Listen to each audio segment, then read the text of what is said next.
What's going on, everybody? Welcome back to the Absolute Auction Podcast. I'm Ryan Miner. With me, as always, Adam Seagal. I'm sorry. Having some little quick technical difficulties. I'm trying to get things on and off the screen, and, how it always seems to go. It always seems to go where I'm hitting the right button, but then I'm hitting the wrong button at the same time. So it didn't really go that well. But tonight, it's not a mock draft, Adam. This is an actual real draft, real money, real league. This is a auction keeper league draft. Adam, go ahead and explain all the details, as you were the main man who put it all together. Yeah, so we have got some of our favorite auction drafters with us. These guys are very, very savvy. They definitely know what they're doing. So this is going to be a very competitive league. Very excited for that. So we've got a 12-team auction keeper league, startup style. So we're drafting our teams from scratch, a $200 budget, full PPR, Superflex, 3 wide receivers, 2 flex spots, 7 benches. So we got a pretty deep roster, but like I said, we've got some great drafters with us tonight, and I am looking forward to getting things underway. Should be a lot of fun. Yeah, I'm super excited myself. I just had my home league keeper league draft, and dude, it was so hard because, like you said, you have a bunch of experienced auction drafters, and the top end players went so high. I ended up doing my default setting of being balanced, where it's just like my budget is just kind of balanced from the top to bottom, so my starters and bench are all filled through, so I actually have depth. But then I look at it, I'm like, man, I wish I would have spent money, but coulda, woulda, shoulda. That's how everything seems to go with these things. But whenever, Adam, we can kick off this draft. We'll bring it up here on the screen as I had it originally the first time. Now we got it back up here again. Like we said, $200 league. It was a $25 buy-in for everyone to buy in. Winner gets nice chunk of change. I mean, $25 is $25, but hey, every little bit helps for something. Yeah, so I think everyone's ready to go. So let's kick this baby off. Let's go. And there we go. Here we go. We are live. Yep, 15-second clock for nominations and bids. So let's see who this starts. Oop, I think maybe your sounds are still on there, but that's okay. Shut them off. There we go. Now it's clean. Yeah, so Jaden Daniels, first one up, and looking pretty sharp in the preseason. Got the Commanders playing tonight, so very interested to see how all the hype surrounding him and his team is going to affect his price. We shall see. I've got my par sheet handy here. I'm sure there's folks in the draft tonight that have got their par sheet, and I think a couple guys are using multiple screens to get all their tools ready. Got their AAV up, so yeah, should be a fun draft. Yeah, I'm pretty excited myself. Like, I did my par sheet, and I always do, like, as I said, I do the same ones, and I kind of just figure like how the budgets are. So I have all 3 of them ready to go, looking at it as we draft to figure out exactly which way I want to draft. Yep. But with it being a keeper league, man, it's just so much harder. Like, this draft's easy. Next year's draft's gonna be a lot more harder. So we're gonna have a lot more fun, especially when we see how much those keepers are. Because I mean, that next one, $1 or $2 player that we're getting at the end of our drafts or waiver wires throughout the season here could be kept in our keeper is what? Is it $5, Adam? Yeah, so basically the way that this league is set up is that we can keep a maximum of 2 players, and it's going to cost $5 on top of that player's original draft cost. So it looks like Daniels went for 43. So if Arbish wanted to keep him next year, it would cost him $48 from his $200 budget for next year. And then anyone picked up on waivers or undrafted, just that $5 cost. Excuse me, while you guys, it's late. We're late because it's due to my fault, being a coach of football, that we actually had to stay a little bit later than I wanted to, and I was trying to get out. But sorry for the late kickoff. But we're here doing a draft, so. Yeah, it's my first one of the year. I think a lot of people are probably kicking off their drafts this week and this coming weekend or the following. Season's starting pretty soon, so I think we're going to be partaking in something that a lot of people over in the whole fantasy community are going to be involved in the next couple weeks here. So it's always an exciting time, especially for auction drafts. We always get to kind of look back and see what everyone goes for, and it's kind of interesting just to see on a draft by draft basis. Sometimes you'll get values that are super inflated and some that are really great. But that's the beauty of auction. Just never know. Exactly. That auctions, like, and we said it multiple times. We'll say it again. You're always on the clock. Yep. Even if you don't have the money, you're always watching just because you're seeing what every other team was also doing, who's bidding on that player. Just get a feeling of who's the automatic bidder, who's the one that knocks it up, $10 to $20 more than what it was before when it first initially was nominated. Mm-hmm. Who's the one that keeps adding the $1 or $2 bid when you hit it? It's always curious to see how it always turns out. Yeah, I mean, and we've got Justin Jefferson who just went for 42, which I think is a fairly decent price for him. Obviously, with the preseason, there's been so much hype around, some of these late round drafted guys and some of the rookies, and that's really where in these keeper drafts where you're going to see a lot of the value. It's going to be really interesting to see where some of these guys go for how much, and see if anyone does any price enforcing, which is always a little bit tricky. But yeah, it's going to be really fun to see, and we're just 2 players in, so got a long way to go. That we do. At least one of the things, like we'll post this up on. Oh, it's already posted on YouTube, but we'll post the draft results in the description down below, as you'll see. Mm-hmm.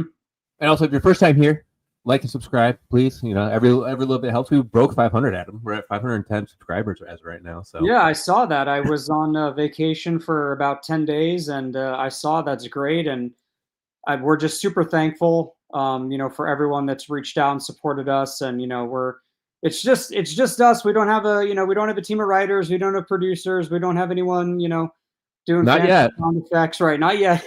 Don't have a fancy studio or anything yet, but. So we really do appreciate all the support that the auction community has shown us, and it's been a lot of fun. We've done a little bit of a shorter season than last, but we've got a couple more episodes coming up, some really important ones, I think. And again, just thanks to everyone for all the support and the well wishes, and we really, really appreciate it. And it's been a lot of fun. Yeah, we're here for you guys. That's why we do this. It's fun. We like doing it for ourselves. We like talking back and forth. We like the banter we have. But it's you, the people, who make this all possible. So our gratitude's all to you.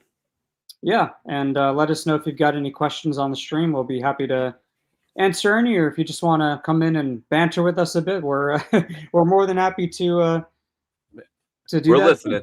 Yeah, we're here. We're here. And it's so crazy too. Like Christian McCaffrey, looking at him right now, he's at 35.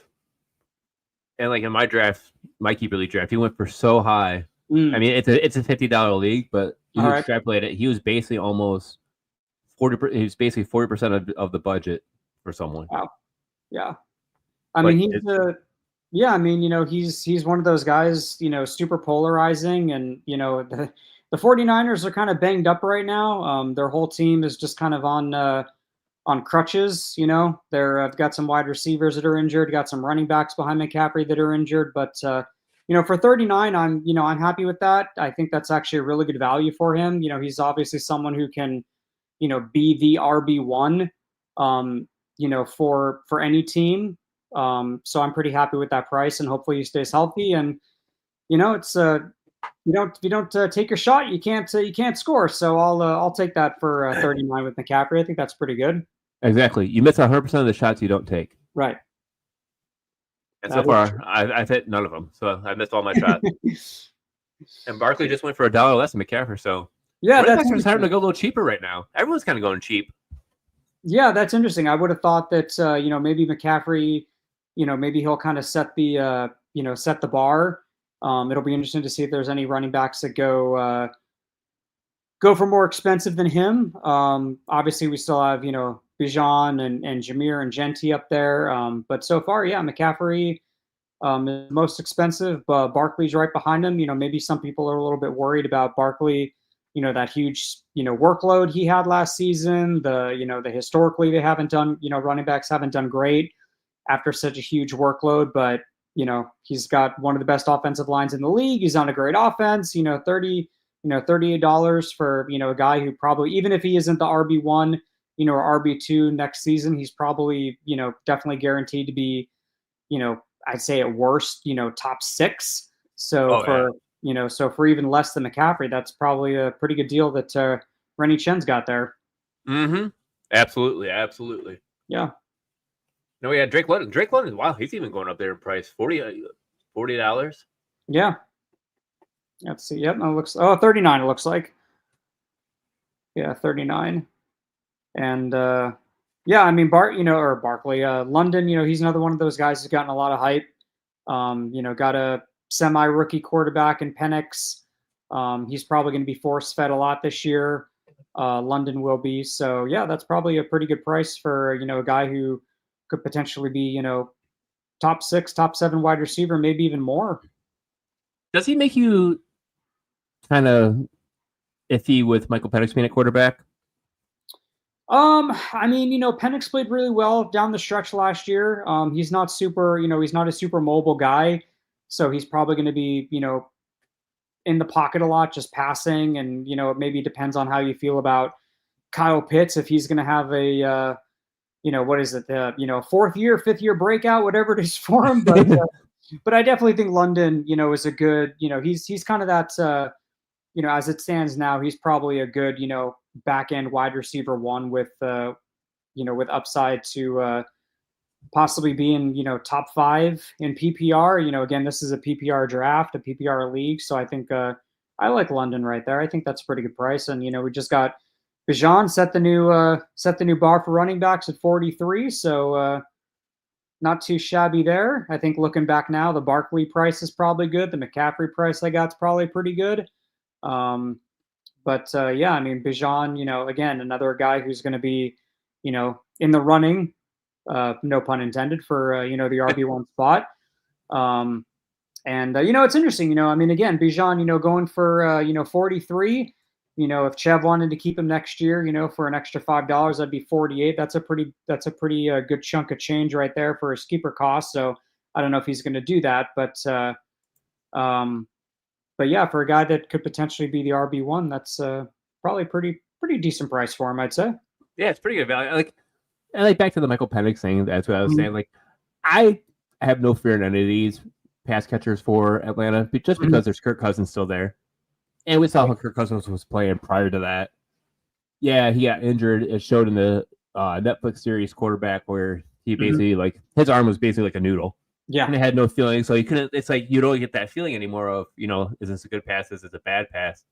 So yeah, I mean, I'm totally I like this offense a lot. I think it's going to be a good explosive one. And I'm curious to see I can see Drake London easily finishing as a top 5.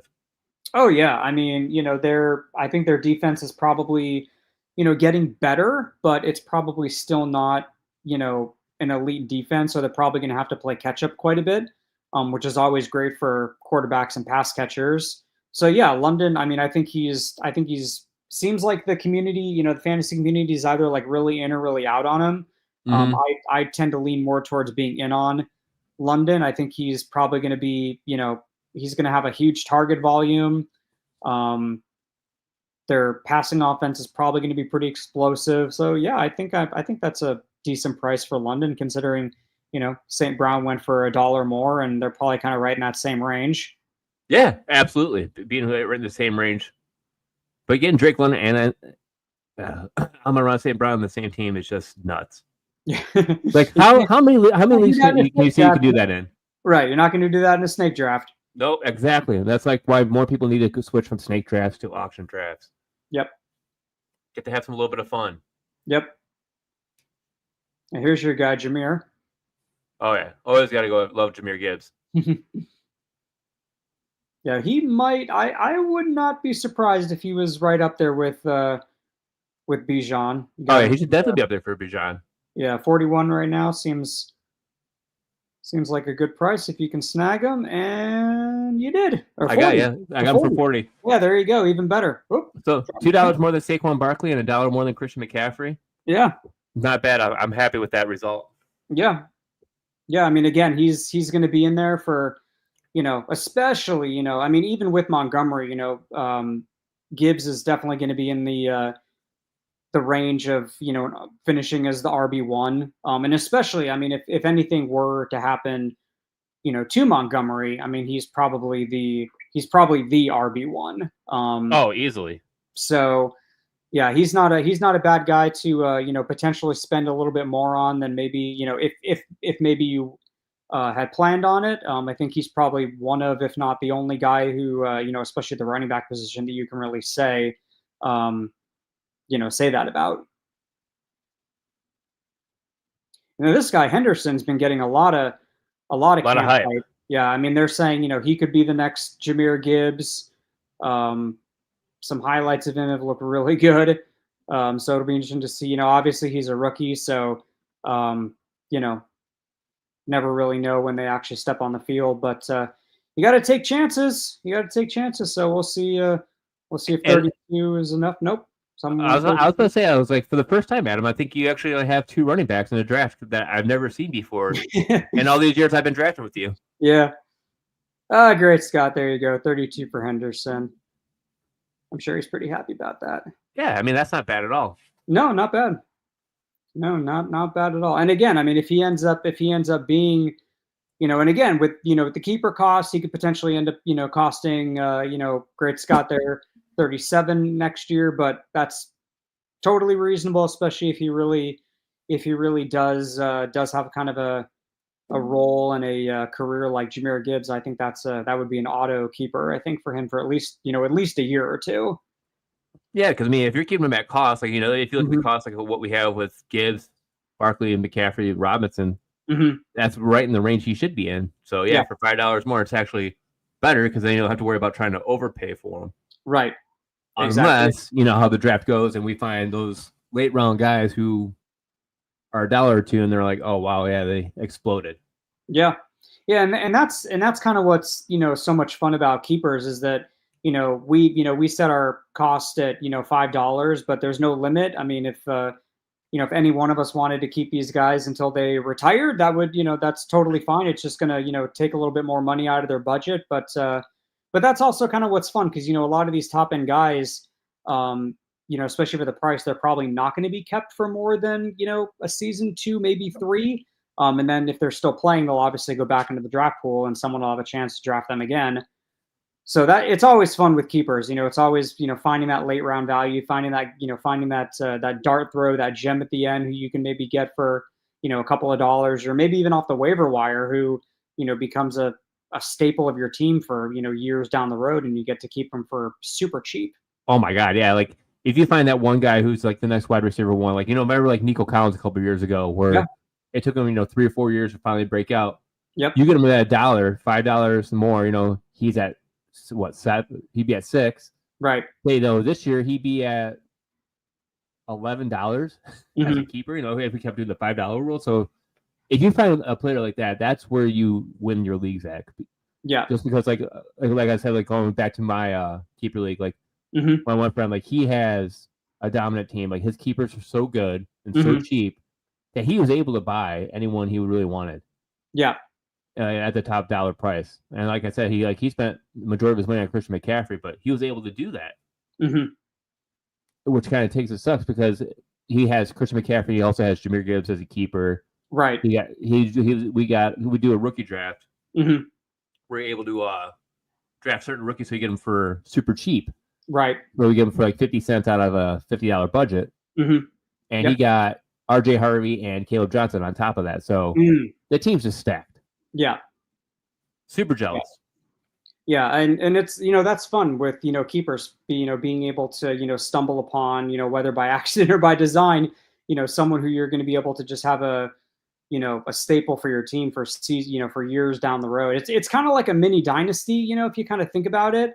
It's not a full dynasty league obviously where you keep every player potentially for forever. It's kind of like you're just kind of dipping your toe in the dynasty pool.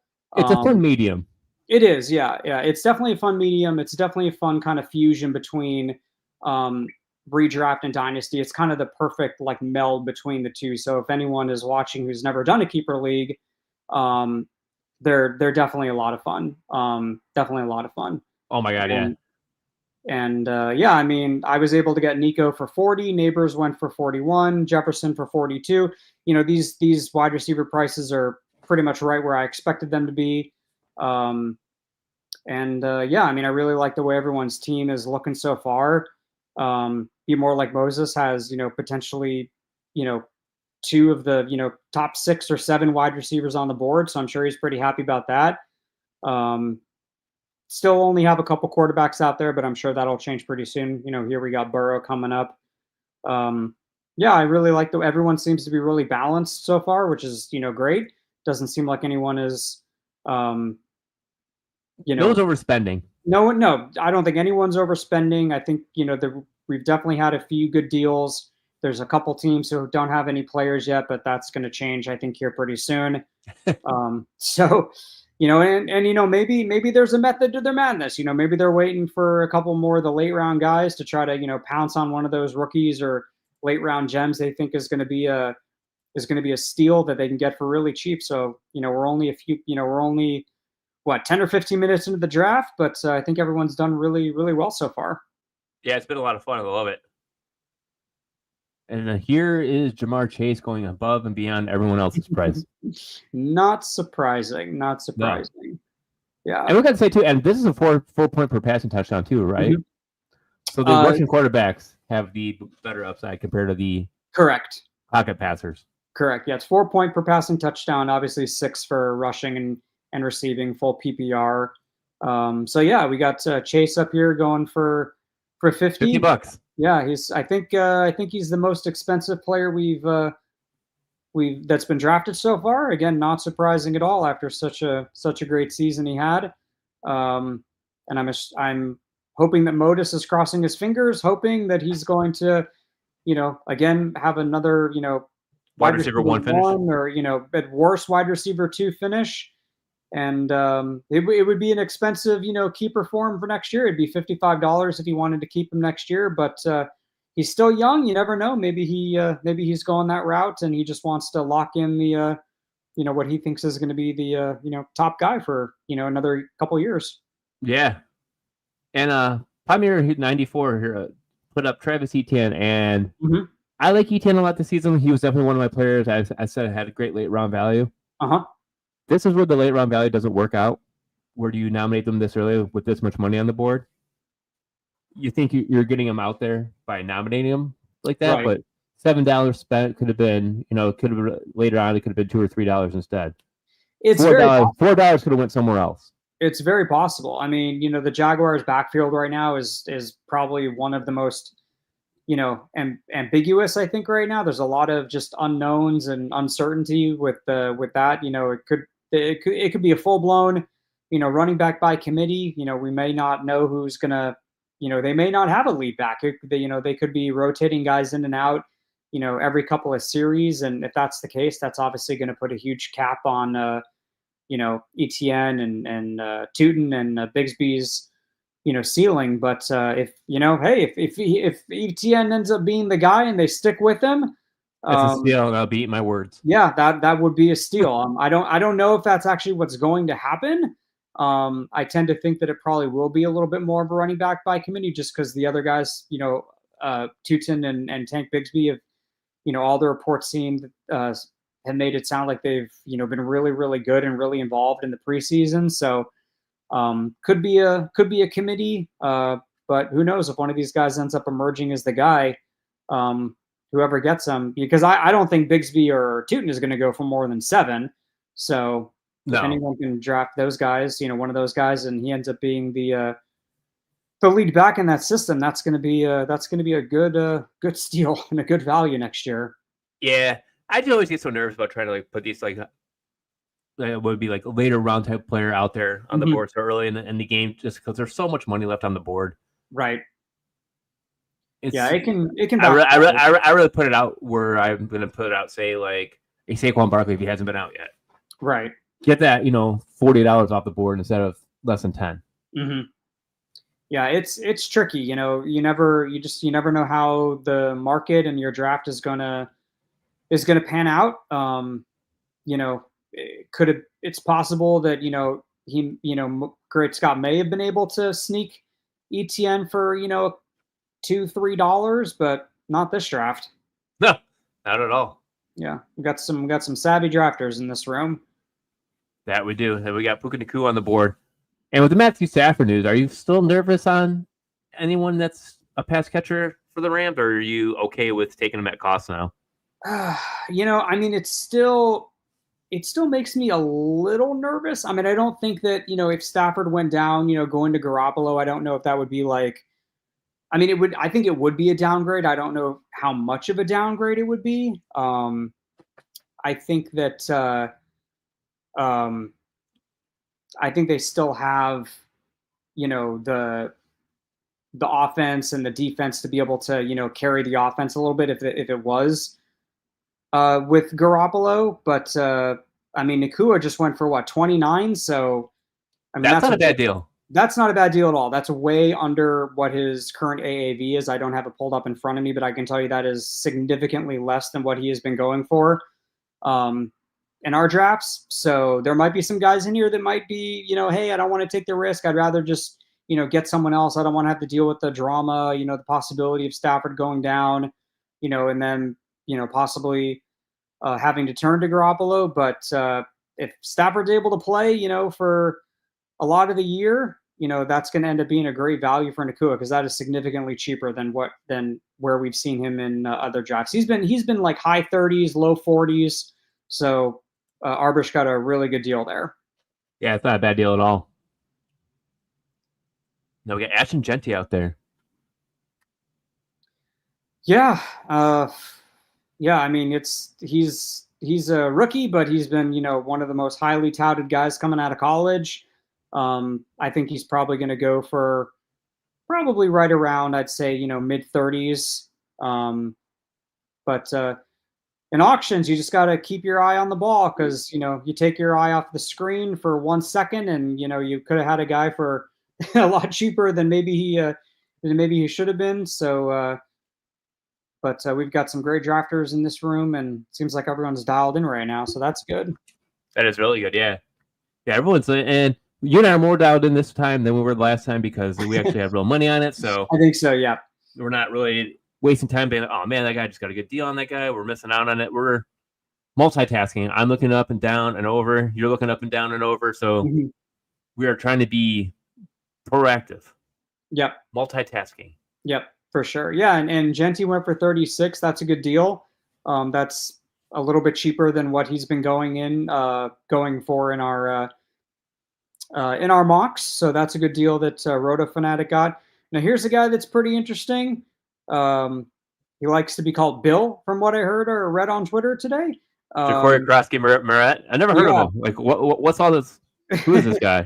There's nothing on. There's nothing on my Twitter timeline on him. Exactly. Yeah. I haven't seen any hype on this guy at all. Not at all. No. And there's rumors that they're trying to get rid of possibly trying to trade Brian Robinson away. So that's always going to add fuel to the fire.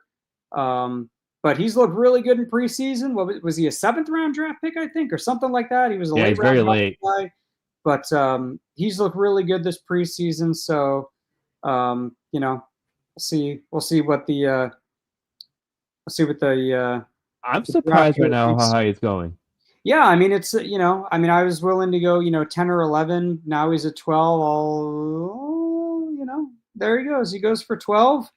To great Scott.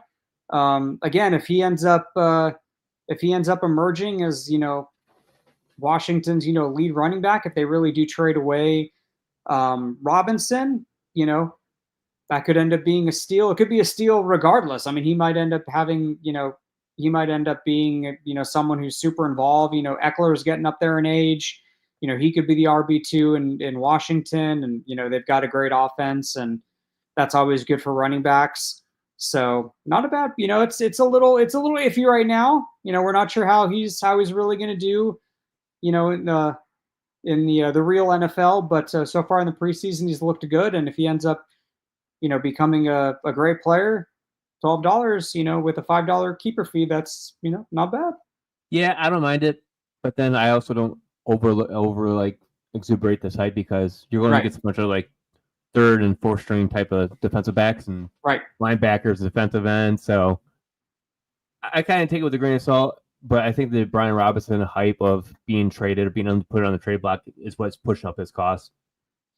I mean, and we just never know, right? I mean, it could be the team trying to get leverage.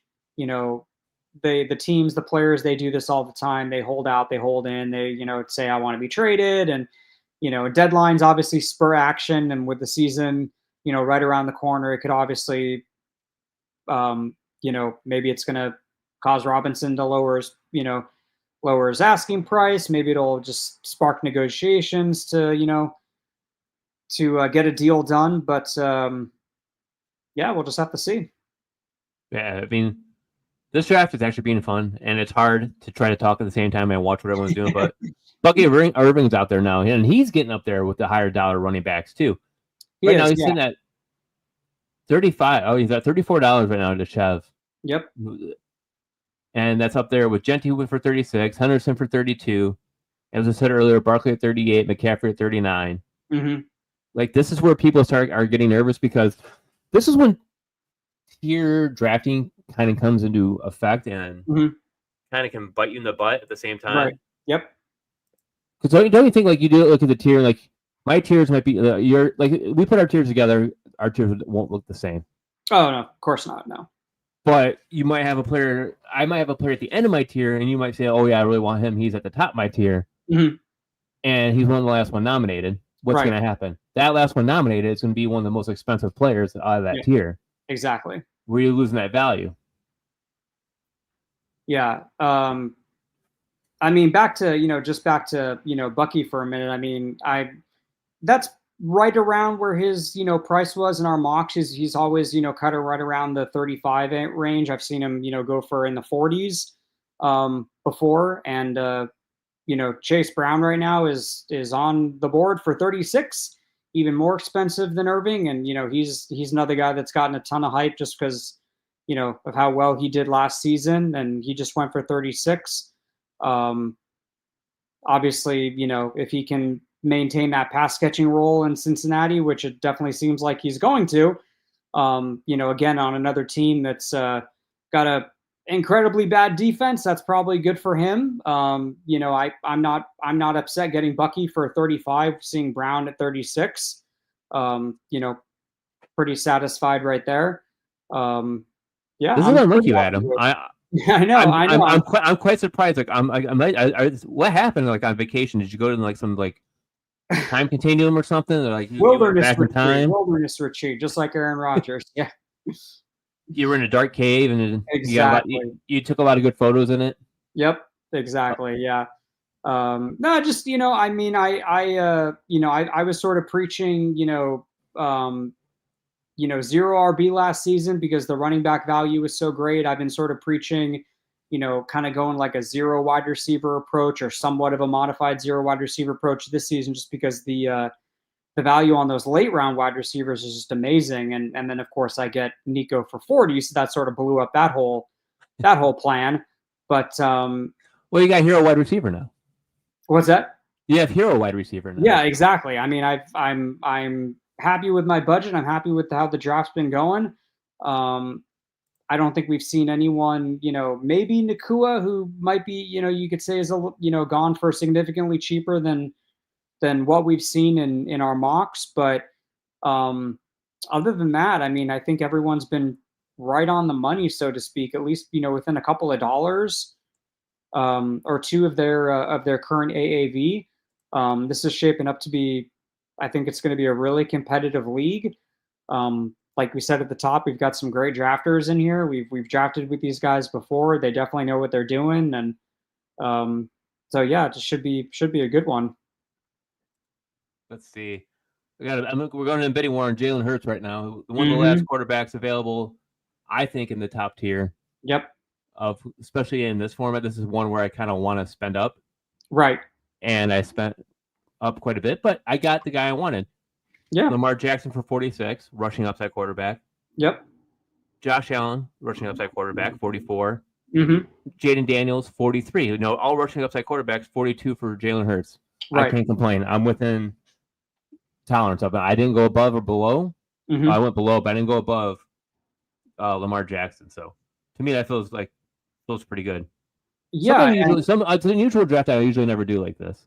yeah. I mean, and just talking about Hurts for a minute here.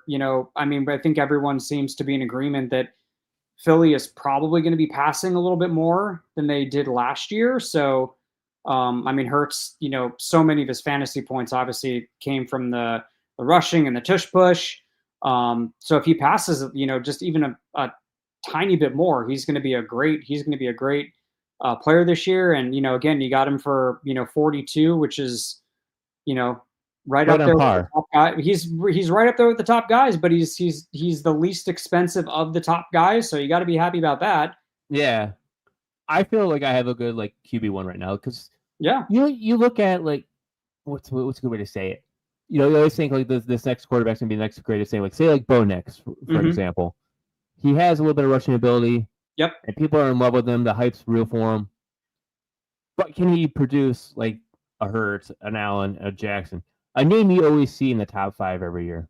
Right. Yeah. I mean, I think with Knicks, he's got the added benefit, just like Jalen Hurts, of having one of the best offensive lines in the league. That's only going to help. So, their pass catchers are, they're decent. They've got an okay number one in Sutton. I'm not like super. I think he's kind of like a back end wide receiver one, maybe a high wide receiver two. But yeah, I mean, if Knicks can play just as well as he did last year, someone's going to, I think he's actually going to go for I think he may go for a little bit more than we're anticipating in this draft, but we'll just have to wait and see. Yeah, absolutely. This draft has to be very. I'm like on the edge. I'm not gonna lie. Mm-hmm. Just because I'm constantly looking back and forth. Even though it's on the same bid, I'm just zigging back and forth, trying to see what everyone else's team is like. What's their plan? What's their mindset? What's their build? Because when we did this last week, we did the Superflex mock. Right. You and I sat here for the longest time, bullshitting, and we had no players. And then we filled out our rosters, and we were happy with it. Yep. But then at the same time, as soon as my roster filled up, we ended the show, and I was just like, my bench can be whatever it is. This time, I'm not going to let my bench be whatever it is because I want my bench to actually have some sort of depth or some sort of content to it where it's not just dollar players. I'm not going to go studs and duds. Yeah, I think we're both locked into this draft as well as everyone else in the room. And like we said, we've only been drafting for like half an hour. It's gone pretty quick. Yeah, it's gone really quick. There still is. I can't do math in my head as fast as I would like to, but it seems like maybe the average dollar amount in the room right now is right around maybe 100. Yeah, I'd say about 100-ish. Yeah, maybe like 80, 90, kind of that range, maybe a little more, maybe a little less. There still are a few guys who, only have, looks like one player on their team. I think we've got 3 teams, it looks like. Oh, no. There's Let me see. There's one team there. One team that has one team that has one player. Yeah, it looks like there's 2 that have one 2 or more. 2, yeah. So yeah, I mean, it's going to be interesting to see what their plan is. Maybe they want to get one main guy and kind of save a little bit of their money for later on, which in auctions it's great. There's always value to be had at the end of drafts, and sometimes that can be a great time to pounce and use your budget to your advantage. So yeah, we'll see how it plays out. Marvin Harrison just went for 21. I think that's a pretty good deal for him. I know a lot of people sort of are a little wishy-washy on him. They're not quite sure. Same system, same coach, same everything. He didn't have a great rookie year. So why is this year going to be any better?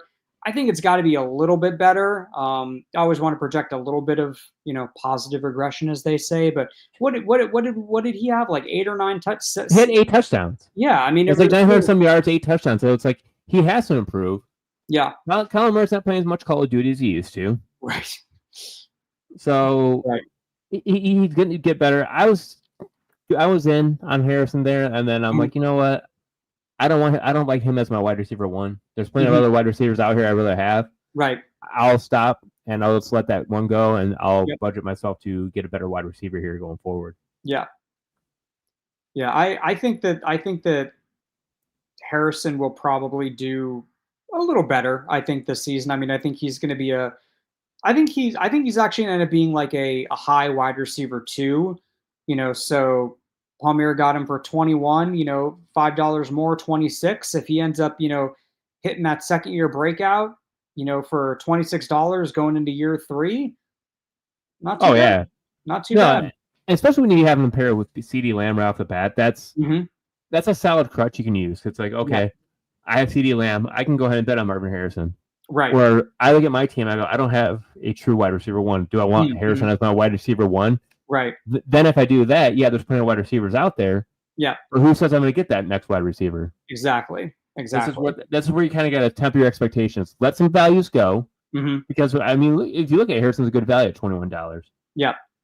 Yeah, it is. You have to look, and you have to let those values go. Like, you can't just say, oh, well, that's too good of a value. I have to bid on him. Well, then why? Why bid on him? Right. Was he going to go, you get him for 22, and then you're like, well, I only want to spend 18. Yeah. Where are you going to pull that $4 away from now? Yeah, exactly. And again, just as a reminder to the folks who might be watching, again, this is a keeper league draft, Superflex, full PPR, 3 wide receivers. The keeper cost is $5 on top of the player's original draft price, which is what we're doing right now. So again, if Marvin Harrison got drafted for 21, which he did, it would cost Palmier an extra $5, make it 26 out of his budget next year. Subtract that 26 out of his budget for next year if he wanted to keep Marvin Harrison. Like, it's great that we're showing that we're doing this draft live, Adam. It gives people an idea of how the auction draft looks. Yep.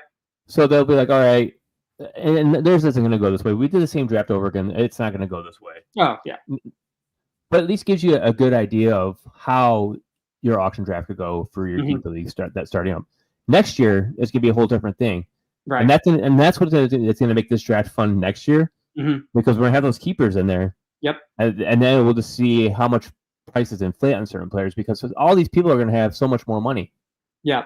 If you get 2 elite players as a keeper and say you have, we'll say $20 wrapped up right there, you have $180 to spend and 2 less positions to worry about. Right.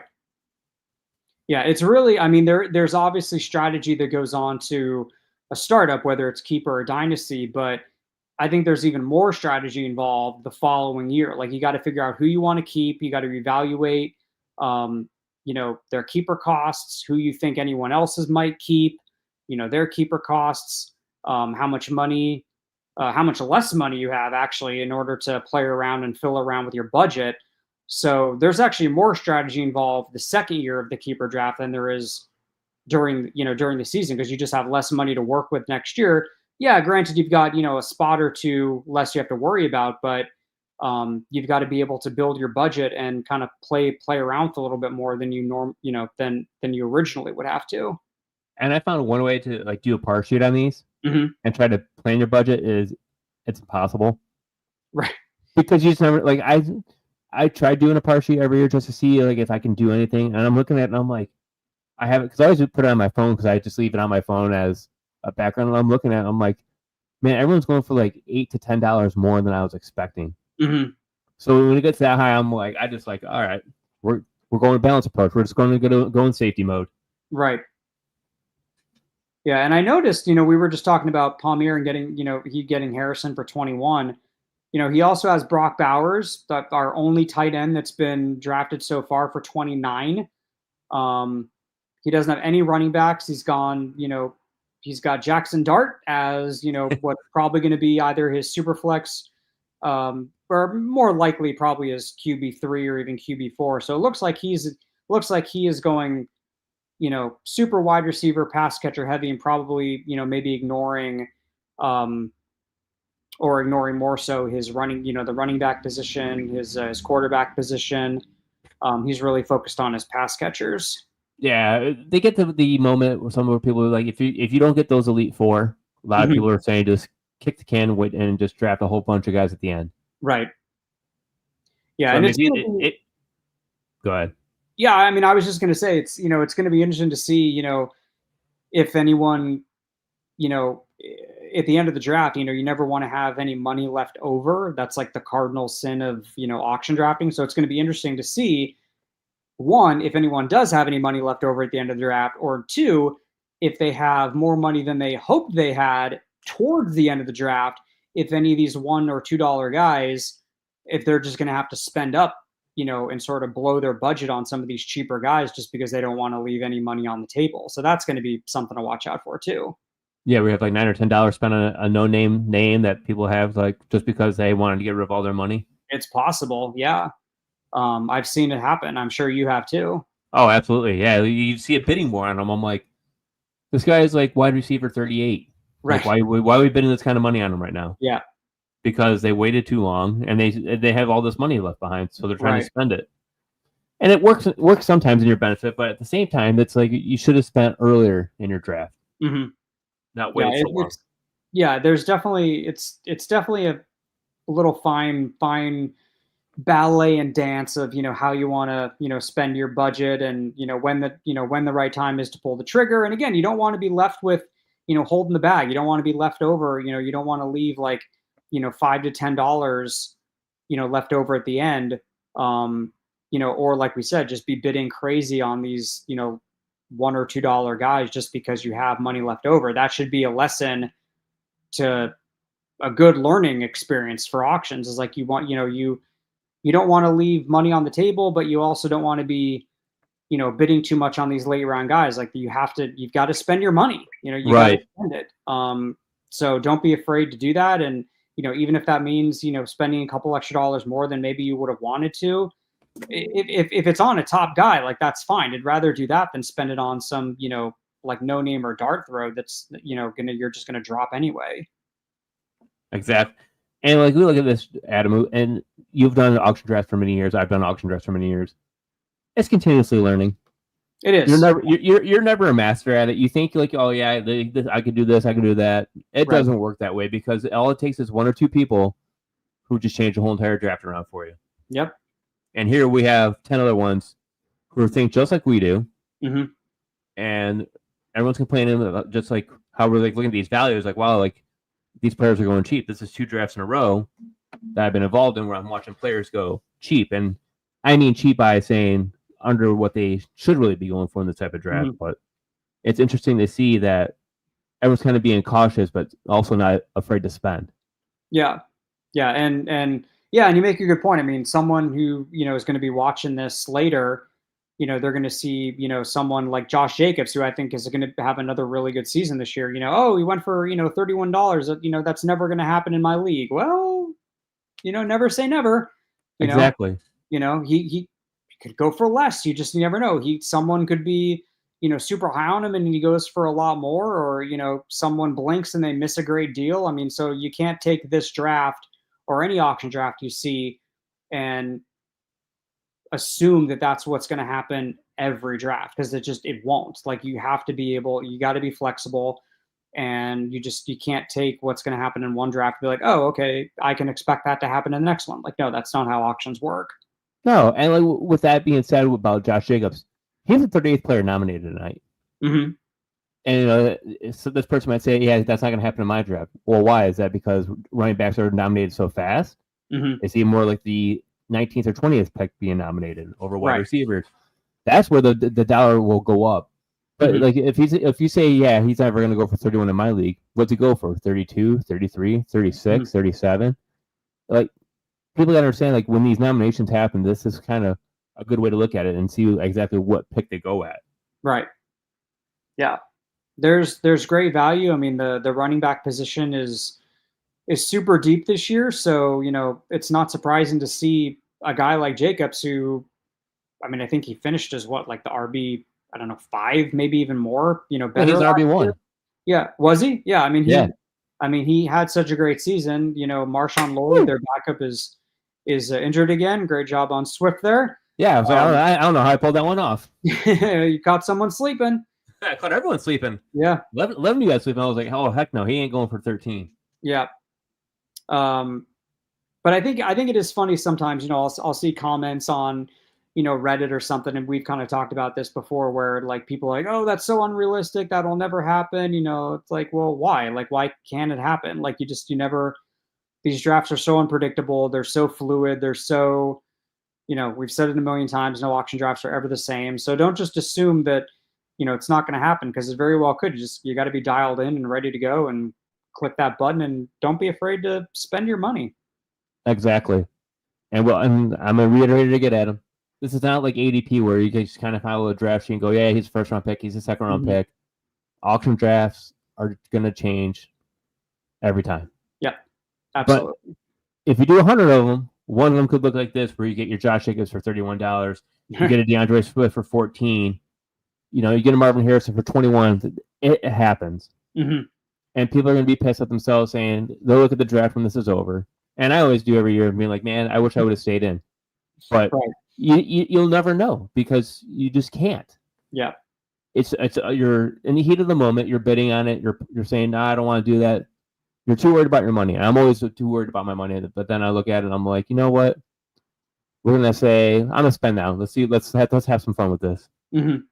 Yeah. I think the only thing that you can predict about an auction draft is that it's going to be unpredictable. Like, as cliche as it sounds, like you're never, no two drafts are ever alike. But that's why we love it. That's why they're super fun. And, like you said, we're always learning. You can't ever master something like this. It's just, there's too many variables, too many things going on at once. So you can't, I think there's people who maybe, have a little bit more experience with the auction draft, but I don't think it's anything that you can really ever call yourself like a master at.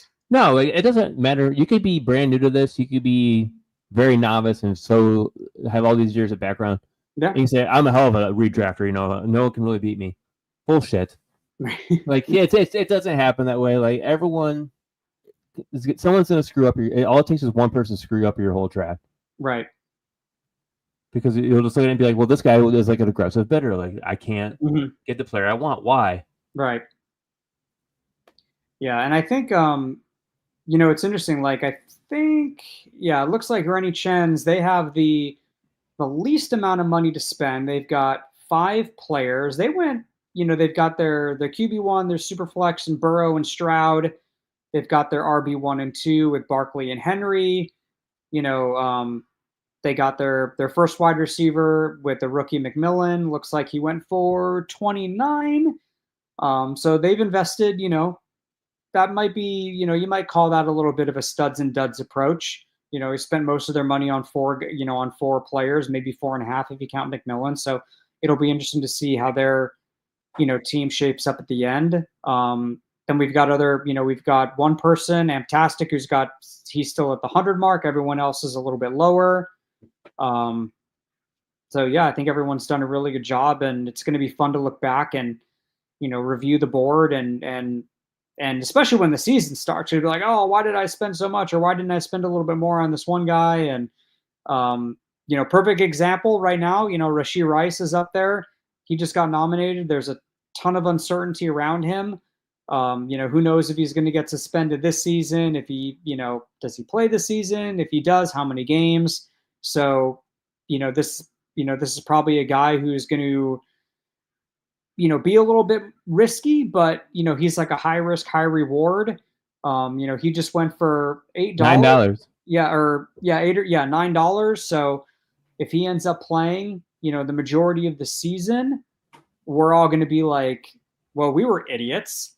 Yeah, we should have been betting on him. Yeah, and Palmier's going to look like a freaking genius. I hope he plays. The game is better for it. We want him to play. We want him to have a good season. But that's going to be hell of a value if he ends up, playing the whole year or has a very little, very small suspension, or, especially if it doesn't bleed into next year. We could be looking at one of our keepers right there. Right, and I went with the stack of going with Jalen Hurts and AJ Brown. I was going to go for AJ Brown no matter the cost. My top dollar was 30. So if it would have said 31, I was going to be out. Yeah, I was able to go for 30, so I was happy with that. That's and for one. Yeah, I mean, and again, he's one of those guys who's just super consistent. He just performs, you know, every year. He's there's rumors he's dealing with a little bit of a hamstring issue. Okay, he always kind of has that. He typically misses a game or two throughout the year, but you're getting a legitimate wide receiver one for $30. I mean, that's probably going to pay huge dividends at the end of the year, regardless if he misses a game or two. Big deal. One game, if it's middle of the year, I think you're going to be pretty happy with that result. Yeah, I can't complain. I mean, considering that Ladd McConkey just went for $2 less, so Right. I really have AJ Brown than Ladd McConkey all day long. Yeah, I think I would too. Yeah. For that, both for those prices. Yeah. Yeah. Yeah, here's another interesting guy, Jameson Williams. I love JMO, but that's just the Detroit line in me. Right. My son's obsessed with him. He has a fantasy football draft coming up Saturday. Oh, okay. And he wants him as his wide receiver too. He's like, I think I'm going to take him in the 4th round. Mm-hmm. I'm like, I don't think you need to take him that early. I think you might be able to get him a little bit later than that. I go, but it's your team. Do what you want to do. Yeah, I mean, if just like in auctions, I mean, if you have a strong feeling, about one or two guys, and you're like, I think this guy's going to smash for, reasons A, B, and C. And if that means, paying a couple extra dollars, drafting them, around early, I'm not going to begrudge you for doing that. Like, that's what makes fantasy fun. And, if that's what it takes to get your guy, then get your guy. Oh, exactly. And it's amazing too. Like here, I'm thinking I've already spent a lot of money, and I have, but I'm also not the lowest, and I'm not the highest with money left. Like everyone's still like around the same range. Mm-hmm.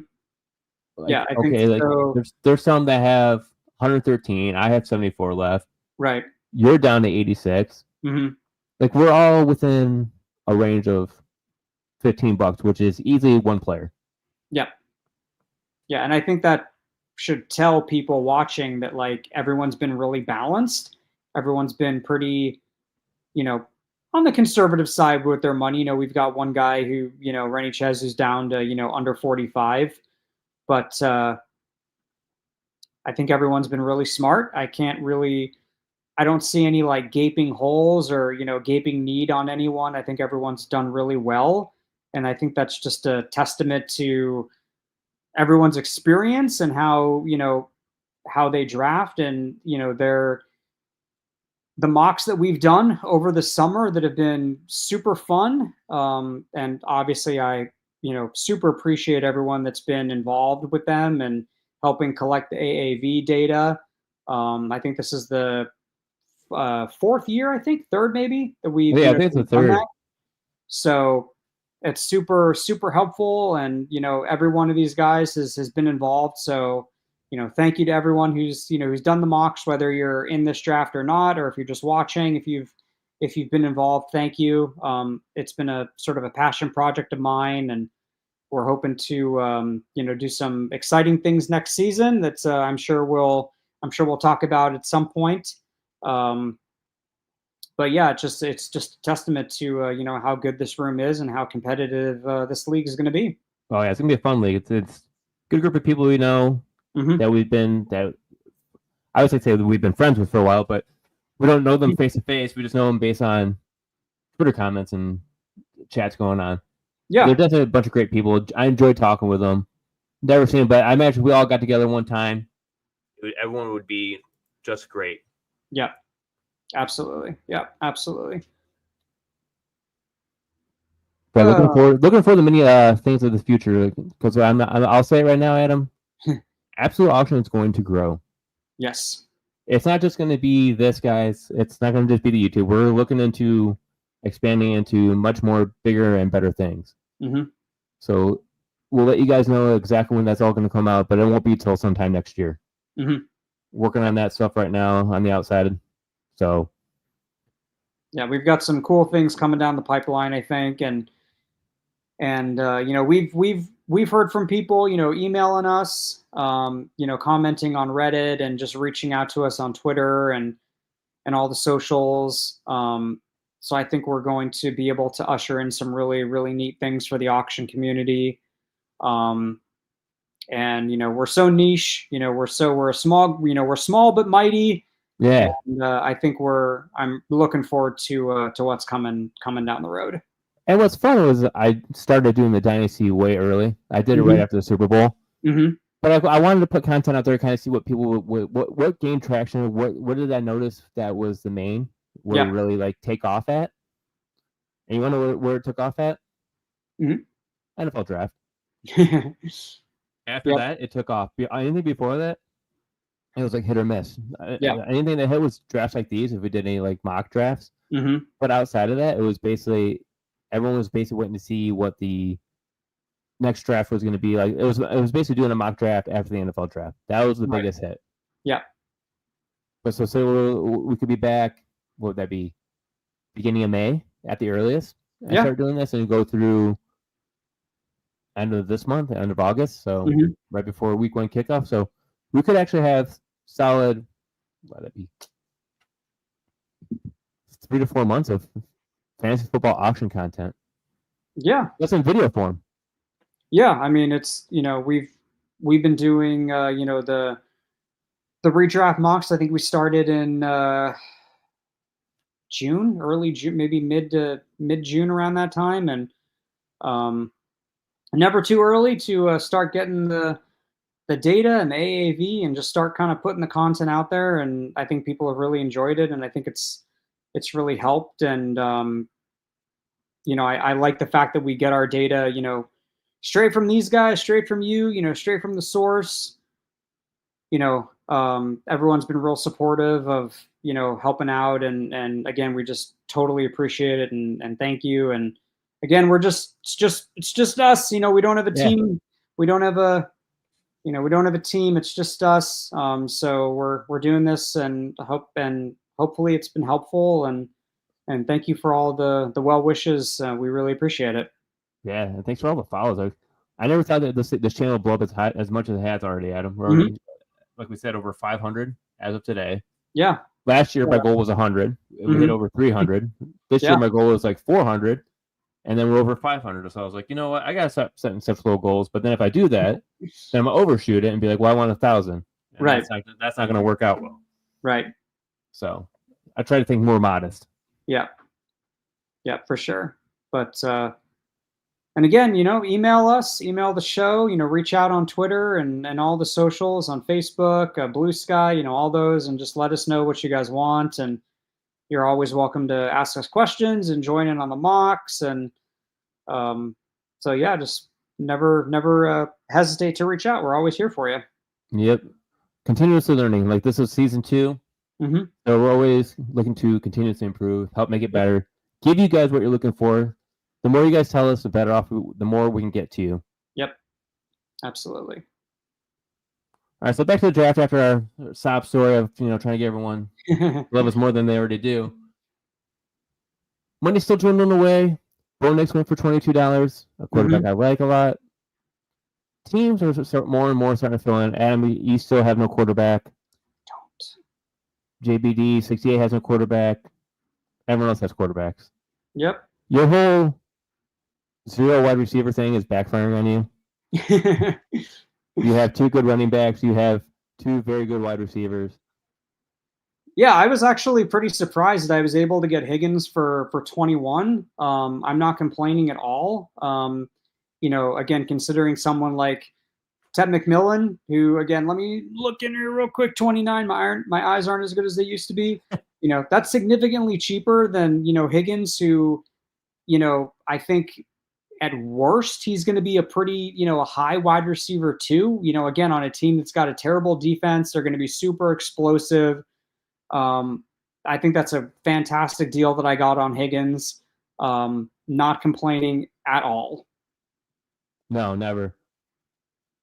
And like Rennie Chen says in our sleeper chat, get your QBs, fellas. He says Herbert going for 5,060 this year. Oh, is he? Is he now? If that happens, I got him in my keeper league. It's a 1 QB keeper league, but I took him as a QB3 just because he was there, and I wanted to spend the rest of my money. I'm like, I want to get out of here. I want to go home. Yeah. I got him for 30 cents out of a $50 budget. Wow. Because no one believed in him. I'm like, I'll take him. Yeah. I don't need a third QB, but if someone has a QB that goes down, you know where you can trade to. Yeah. You know it's crazy about that league too. So it's a salary cap league. Mm-hmm. And most people don't understand like salary cap. They think like they look at this as an auction league. And they go, oh yeah, this is a salary cap league. This is not a salary cap league. This is an auction draft. Right. Because once the auction draft's over, you can trade anyone and everyone. Mm-hmm. When it becomes a salary cap league, you have to trade dollar value for dollar value. Mm-hmm. Yeah. So you can't go over, with like say we'll use ours as an example, $200. Okay. If you wanted Jalen Hurts for me, mm-hmm. you'd have to give me Christian McCaffrey, Nico Collins, someone in that dollar range just to make it equal just in the dollar range. That's how hard it is to trade. Yeah. Yeah, it's definitely a whole different beast. And your auction league that uses this, you guys go right down to the dime. Yeah, I was gonna say like down to the cents pretty much. That's wild. Yeah, we call it like I always like to call it like the nickel and dime micro auction league. Yeah, because it's just so much more harder. Because like you like it costs $50 to get in. Right. You actually get $50 to spend. Okay. So you have 16 slots to fill. Like you have to fill 16 slots, but you get a max of 20. Mm-hmm. Just with it being a keeper, we make the benches deeper so that we actually have some depth to build with if you can. Right. But it's fun because we also have rookie picks in that one. Mm-hmm. So like you want Ashton Genty, he went for 36 here. Our league, he goes for 50 cents. Mm-hmm. Yeah. Whoever had the first rookie pick gets him for 50 cents. I had the second rookie pick, so I got on Marion Hampton. Right. I had him for 50 cents. I had to worry about spending $23. Yeah. So it's a nice way to kind of build, like you said, I have about what's a keeper league. It gives you the aspect of redraft and dynasty. Mm-hmm. That's how we do our dynasty, is by doing that rookie draft. Yeah. And people get mad, but we just use like Fantasy Pros, top 10, top 12 rankings, however you want to look at it. Any site you want to use. And you just go off that. It makes it easier. You can trade them. Like ours are tradable, so I can trade for other keepers because we're able to keep 6 keepers max, up to $10 max. Uh-huh. But each keeper gets $1 raise also. Okay. So if I get to keep on Marion Hampton next year, it's gonna cost me $1.50. Right. So it kind of makes the pool regenerate faster. You don't have time to really say, "Oh yeah, I can like build a dynasty." Like, no, you have a couple years, and after that, you're either trying to trade or you're trying to build off that and say, if I get this guy, maybe, or if I can trade these 2 pieces, I can get this guy. Or you trade for like a playoff push. Like you want these guys. Like I'm out of the playoffs. I did that last year. I traded away CeeDee Lamb. Yep. And some guy was able to give me his rookie pick. Well, I took that rookie pick, paired it up with another rookie pick, and I traded it for Drake London as a keeper. So for me, that helped me out because I don't always trust rookies 100%. Right. But then I get excited over certain ones, like Marion Hampton was one I definitely wanted. Yeah. So I wasn't trading that 102 pick no matter what. Right. But other picks I was willing to trade. Yeah, and speaking of rookies, here's one of your guys. Emeka Egbuka. Yep. He's going to go high. Yeah, I think he is. I think he is, just with, the whole uncertainty with Godwin and I mean, Mike Evans. Mike Evans aging. Yeah, I mean, Jalen McMillan getting hurt. I mean, it's boosting him up. Yeah, I think. I mean, he could end up. I don't know if he's going to go for as much as McMillan, but I think he's got a lot of potential. He could be a really good wide receiver in the league. And hey, I just got him for 17. How about that? See, look at your wide receivers, Adam. That 0 wide receiver team looks great. Yeah. I'm pretty shocked. Again, I thought he was going to go. I thought he was going to go maybe like in the 20s, low 20s, maybe right around where I got Higgins for. But I think that's a pretty good price, and it could be, for another $5 next year if he ends up, being the, like you said, with Evans getting older and Godwin coming off, a terrible injury, he could end up being the, the wide receiver 1 for Tampa next year, and I'll take him for 17. I'm not complaining. Hell no. I wouldn't complain either. I'd be like, hell yeah. Yeah. I'm up for that all day. Yeah. He could end up, I mean, we've seen the last couple of years where, these rookie wide receivers have just, pretty much come out of nowhere. The last couple of years we've had really good rookie wide receivers who have just exceeded expectations, and who knows, maybe Egbuka will be the next one in a long line, and I will not be upset about that. No, you can't be, because why get upset about it? It's not going to help you. All right, let's see how the betting war for Garrett Wilson goes. It's going back and forth. Oh yeah, there's still plenty of good wide receivers out there. I'm not going to lie. The wide receiver depth is insane. It is insane. That's why I've been sort of saying that, having a sort of a modified zero wide receiver approach this year may not be the worst strategy, even though I have completely abandoned that in this draft. But again, I was sort of going in with that mentality. But we've said it a million times in auctions: you got to be flexible, and you got to have plan A and plan B and plan C. And what happens if that doesn't work? And you got to be able to, move off of something and jump into another strategy. And that's kind of what I did. And so yeah. You just get into a strategy where you're thinking like, oh yeah, I'm not, like you said, I'm gonna go zero wide receiver. Mm-hmm. How'd that strategy work out? Like the values were just there for you, where you just you hit bid and no one else. Then you're like, okay, yeah, I'm good with this.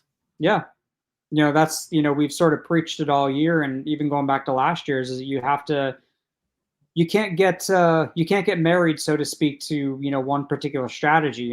Sure, you can have an idea going in of what you want to do, but as soon as the board comes to you, and you may have to, like you said, just bid on a guy, or bid on a price, or or bid on a guy for a price you may not have been expecting, and rework your whole strategy. But seems to be working out for me. I like the way my team is shaped up, so far. And like I said, I was going in with kind of a zero wide receiver approach, but it's not the way it turned out. And no, I'm okay. Move on to something else. Move on to plan B. Move on to plan C. Didn't fall the way you wanted it to fall, or the way you planned it to fall. And some of the running backs, like, I actually like the way your team looks. Mm-hmm. Outside your quarterback issues, but well, let's see if I can get Purdy here for for 13. I wonder who bid that guy. Yeah, Modus. I did. Yep. I was like, oh, Adam's gonna want Brock Purdy. He needs a quarterback. I'm pretty high on him this year. I'll see if I can go. Oh, nope, 16. I was going to maybe go one more, but there's still some really good quarterbacks out there. I think I can let him go. Again, it's about the value, and see, he's already going for a lot more than what I was willing to spend on him. So again, just pivot, move on to the next guy. That's all you can do, right? Yeah. And there's still plenty of good. Wow, yeah, there's plenty of good tight ends out there. Yeah, a lot of good ones. And this isn't a tight end premium league either. It's not, no.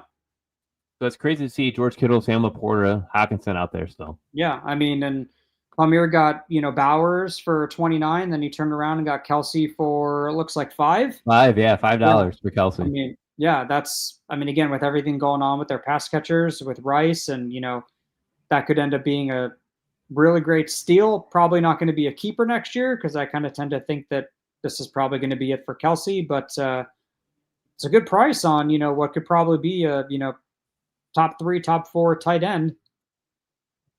Oh yeah, 100%. Yeah. Let's see, we got Jared Goff going on now. Yep. Yeah, I actually thought I was going to give him for $7 at one point. Yeah, I mean, he's actually gone for a little more than actually a little significantly more than I thought he might have. Yeah, right? In this league. But, again, I'm not going to begrudge anyone. Palmier got him. He's loading up on quarterbacks. He's already got 3. And still have a little bit of money to spend there. But here we go, George Kittle. There it is. Only our 4th tight end. I would expect him to probably. He's going to be pushing 20. Yeah, he's going to be going into the 20s, I think. But you think like there's no wide receivers there anymore right now, so he is the only wide receiver. Yeah, basically. Interesting to see where's Purdy. Modus got him. I was going to say maybe Modus will be in on him and maybe get that stack, but doesn't seem like he's bidding on him. Which I'm surprised no one's really pushing the stacks. I feel like the only one that went for a stack. Yeah. Like I was thinking Bro and Higgins would have been a stack, or Bro and Chase. But no one did that. No.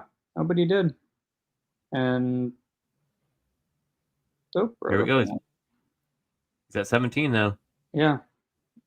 So it looks like he might actually go for 17. Oh, nope. There you go, Adam. There, that boy. There he goes. I'm going to try. I mean, nope. Jev's in there. Brought him back up. Brought him back up, yeah. I mean, that's still a pretty good price. I was happy at 18, but that's a good price, Jeff, for Kittle. That's a good one for 19. I would have been ecstatic for whatever it was, 17 or 18, but that's a good price. That's a good price. My boy Ridley. There it is. See, everyone knows your favorite guys now, Adam. Yep. You're screwing yourself here. I know. I know. You can't fall in love with too many people because then everyone will know it. So if you say very few and then you draft someone else, they're like, oh, hey, look at that. Yeah. Everyone's in on my guys. It was funny. I got a lot of, well, not a lot, but I definitely got some flack for calling Chase Brown one of my flag plants last year, and that turned out okay. And I'm kind of leaning that way with Ridley. Turned out okay. It was phenomenal. Yeah. It's like Michigan planting the flag at Ohio State. Hell of a flag plant. Yeah. But yeah, Ridley, I think this is probably the top end for, what we've seen in the mocks. I don't have the AAV in front of me right now, but I think I don't know if we've seen him go for more than like 20 in a lot of them. And he's at 21 right now. So everyone's, hey, if you think I'm right, yeah, if you believe in Ridley the way I do, then I don't think this is bad. He's going to be the wide receiver one on a team that's, going to be throwing a lot probably. And, he really doesn't have any competition behind him. So, for 22, not bad. I got Higgins for 21, Ridley, for 22. I think I'd still take Higgins for 21, even though it's only $1. But I think Ridley is going to have a very good year. Oh, absolutely. And then if they're saying he's to be the number one target getter there, 140, 150 targets right there. Yeah. Easily. Like I could say that. And people say, oh yeah, Cam would look bad his last game. Well, yeah, he's a rookie. Trying to adapt to the NFL is a lot harder than it looks. Yeah. Yeah. I'm pretty high on Ridley this year. Like you said, I think he's no question he's going to lead the team in targets. He's going to be, I think Ward is going to be locked in on him all year long. He's going to be his first read probably every single time. So yeah, I don't begrudge Great Scott for, paying a little bit more than the market has been. But again, if he smashes like I think he's going to, then that's going to be an okay price. Oh, absolutely. Then we got Tyreek Hill. I'm bidding on him just because I think it's a great deal. And I got him for 17. Yeah. Hey, if he could bounce back like he was a couple years ago, because he had I think he had over 1,000 unrealized air yards last year, but it was only 990 some or less than 1,000 yard receiver. Something like that, yeah. If Tua stays healthy, getting me as a wide receiver too to be out there is a hell of a value. Yeah, absolutely. Yeah, no question about it. All right, Dak Prescott, a quarterback everyone loves. So looking at it, fantastic. His max bet can be 54. Mine's at 46. Roto Fanatic 58. Be More Like Moses 37. Great Scott 57. Moda 69. Renzi Chance 32. JDB 68 28. Premier 94 22. You are 37. Our Bishop 2 is at 15. Chav's at 29. Our max bids are getting down to we're down to the nitty gritty. Yeah. This is where the fun really starts beginning, I feel like. Yeah, this is where everyone's got to be a little bit more choosy, a little bit more, a little bit more picky on how they spend their money. Some people are going to probably want to, possibly kind of, maybe try to burn through their money a little bit more just because they don't want to leave any more money on the table.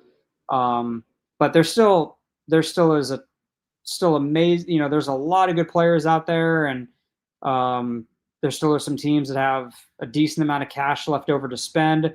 Some people are a little bit low in that regard, but they've filled out their team for the most part. But this is kind of the area of the draft where you're going to start seeing the value. Oh, Kind of absolutely.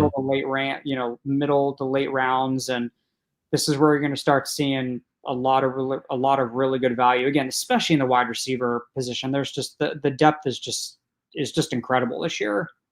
Oh yeah, and even the tight end depth is quite incredible this year. Like you can't, like it's go great or late, and I got Sam Laporta for $9.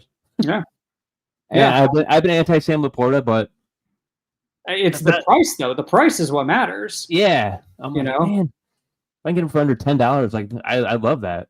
Yeah, I mean, yeah, I have nothing negative to say about that. Yeah, it's like starter of the mouth. Yeah. Yeah, like if he's able to reproduce as a top one of the top tight ends, then I feel great about it. But if he did what he did last year, I'll be pissed. But also, I'd also spend $22 for him, like I would have last year. Right, that's what I was going to say. $9. That's what I was going to say. The value this year, even if he has the same exact year that he did, stat for stat, $9 for that, I think is very, very good. Mm-hmm. Very, very good. Speaking of $9, like getting Jordan Addison for $9, he's only suspended for the first 3 games of the season. Mm-hmm. That is really good because you don't have to worry about any bye weeks. He's on your bench. You got a player, and he'll be back. And if he can bounce back as a high-end wide receiver 3 for you, you just drop him right in your lineup. No big deal. Yeah, Addison. Yeah, he's one of those guys that has been super consistent. He's a great deep threat. I mean, so is Jefferson, but Addison's been like he's surprised me. I mean, I did not think he was going to be as good coming into the league, and he has exceeded my expectations, and I think that's a great price. And holy cow, Mark Andrews for $3. Like I was talking, wasn't paying attention. I definitely would have been in on that, but good on you. Be like Moses or be more like Moses. That's a great price for him. Yeah, again, I'm chatting away here and wasn't paying attention. Not paying attention. Oh well. Move on to the next one.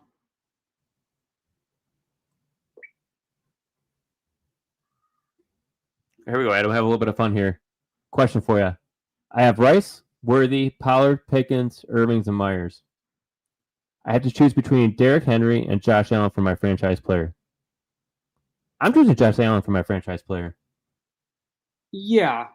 Agree? If this is I mean, I doesn't say anything about a price or if it's dynasty or Superflex or whatnot. But yeah, I think between Henry and Allen, I think you got to go Allen there. I mean, Henry's 32 years old now.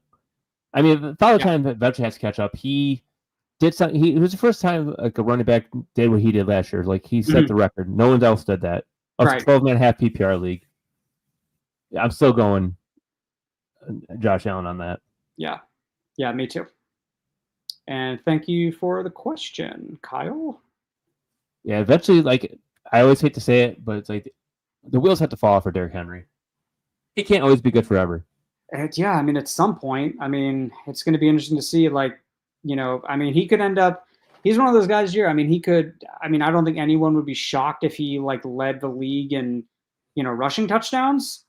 I mean, I don't think like that's out of the realm of possibility. I mean, the Ravens are probably going to be Super Bowl contenders this year. They've got a top 5 offensive line, and Lamar doesn't really seem to run very much near the goal line. So even if he doesn't rack up the yardage, that maybe we're used to, he still is going to get like a bazillion touchdowns. Oh yeah, this year, I think. But yeah, you're right. I mean, at some point, it's like it's going to happen. I mean, I thought that was going to be the case for Kelsey last year, and the end of the season he looked really good still. But yeah, I think if I'm not out on Henry, but I think it's the time it's coming. Like yeah, it's coming.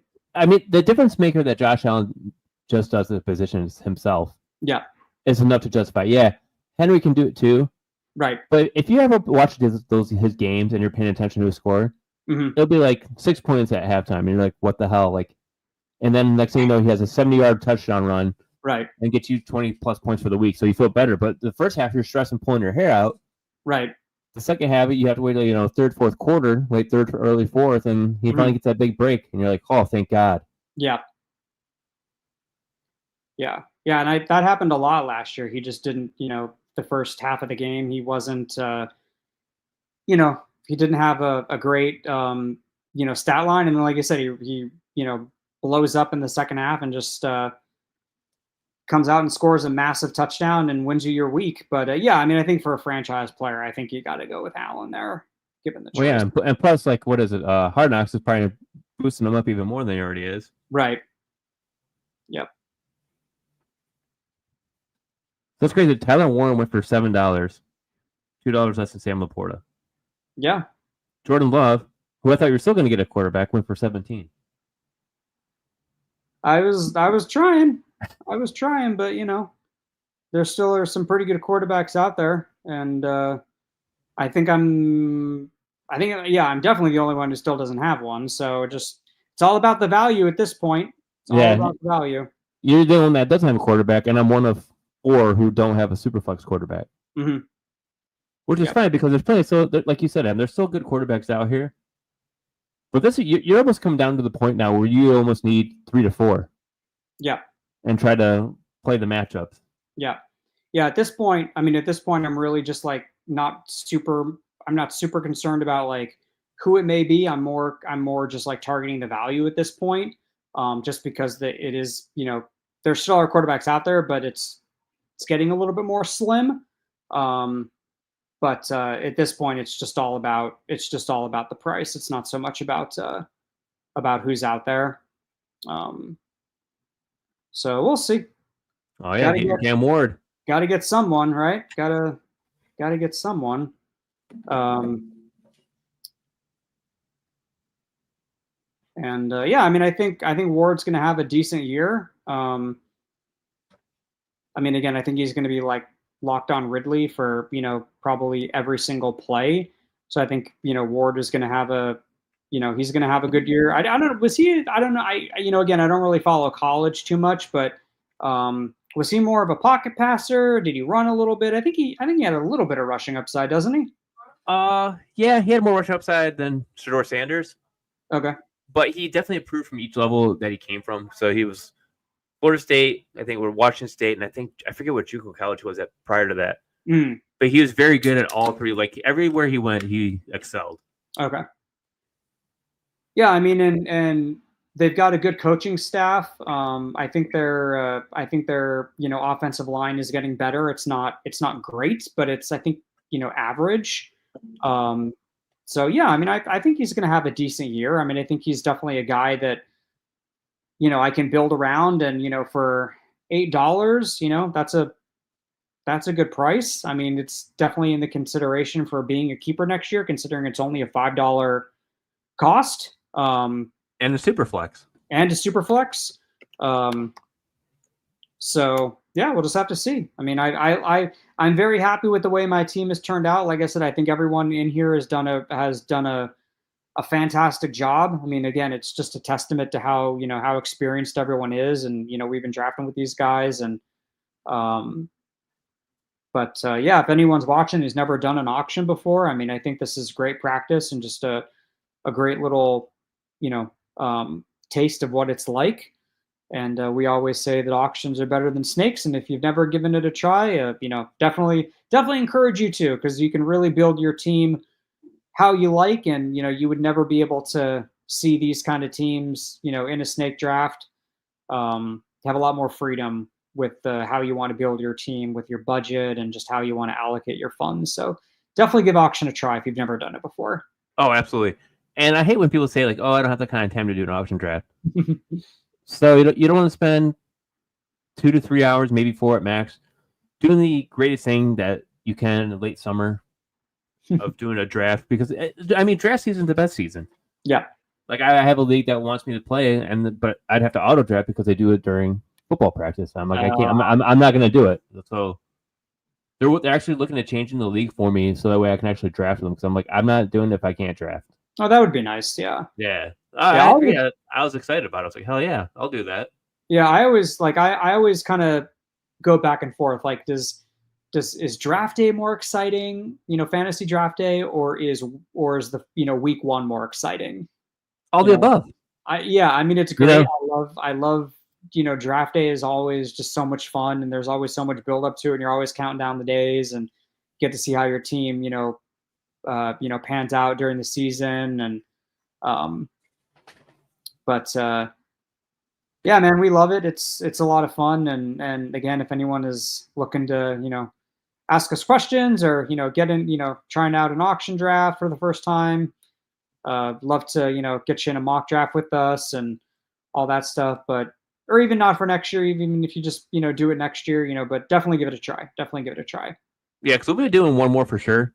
Yeah. I talked to Adam about doing possibly one next week. We'll finishing the season off as a one QB. Or no, it'd actually be later this week, not next week. Mm-hmm. Doing this for our last mock draft would be like a live one QB, and then we wrap up the season with one more episode after that and call it a year, because by the time that next episode hits, most everyone's already drafting. It's Labor Day weekend. Right. Yeah, we got to end strong with our flag plants, which I think is going to be a fun episode and one that we can really dig heavy into some of our favorite players this year and why we like them and why we think they're going to be great. So that should be a really fun episode.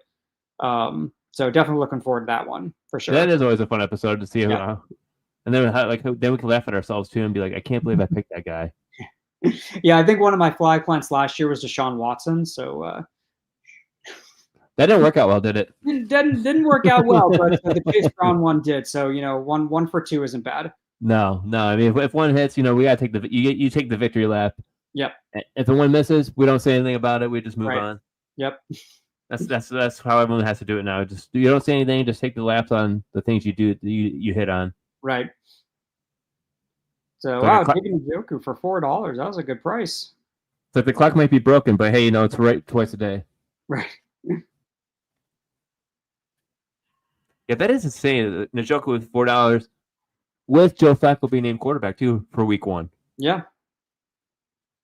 Yeah, I think that's gonna. I mean, if he can hang on to the job, I think that's gonna bump up all the Cleveland pass catchers there. And even though this isn't a tight end premium league, Njoku is probably poised for another good season. And for $4, that's I'm sure Modus is very happy about that. Oh yeah. And Modus has a lot of money left still too. He does, yeah. I mean, he's been on a lot. It seems to be he's been in on a lot of the action. But he really only. I mean, he still has quite a few positions to fill. But strong quarterbacks. I love May and Purdy this year. Or, especially Purdy. I really love this year, and obviously spent a lot on Jamar Chase. So maybe he's just waiting for that late round wide receiver value, which I think is. Which I've been preaching all year. So if that's his plan, I love it.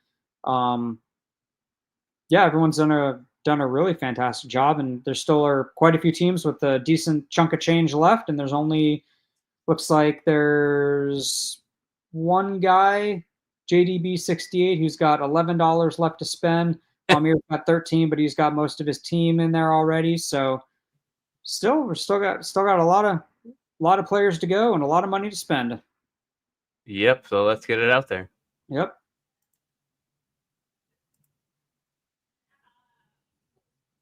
Kenneth Walker. That's right. Someone's got to bet on him. Modus needs him. Yeah, Modus. I think he's in on him. Yeah, I think this is one of the guys he was probably targeting. Going back and forth here a little bit with be more like Moses, who I think also probably likes him. Yeah, $14, $15 now. I mean, that's. Whew. I mean, I like him. Yeah, I got him in my keep league, but I have him for cheap. Right. But I don't know if I like him this much just because of the injury that he has. I mean, yeah, the offense is going to say they're going to feed him heavy. Oh, Adam, you're even in on it now. Again, it's about the value. I mean, it's probably more than I would want to spend on on my flex, but I mean, flex running back for $17. I'm again more than I wanted to spend, but I like the player a lot this year, and he's cheap enough that for an extra $5 possibly next season, that could be a really good value, really good. So yeah, again, more than I wanted to spend on my flex, but for that price, I'm in But on at him. but at the same time, you look at your team. Your running backs and your wide receivers all have different bye weeks. Yeah. So you have a consistent rotation of if this guy's out, you can put this guy there.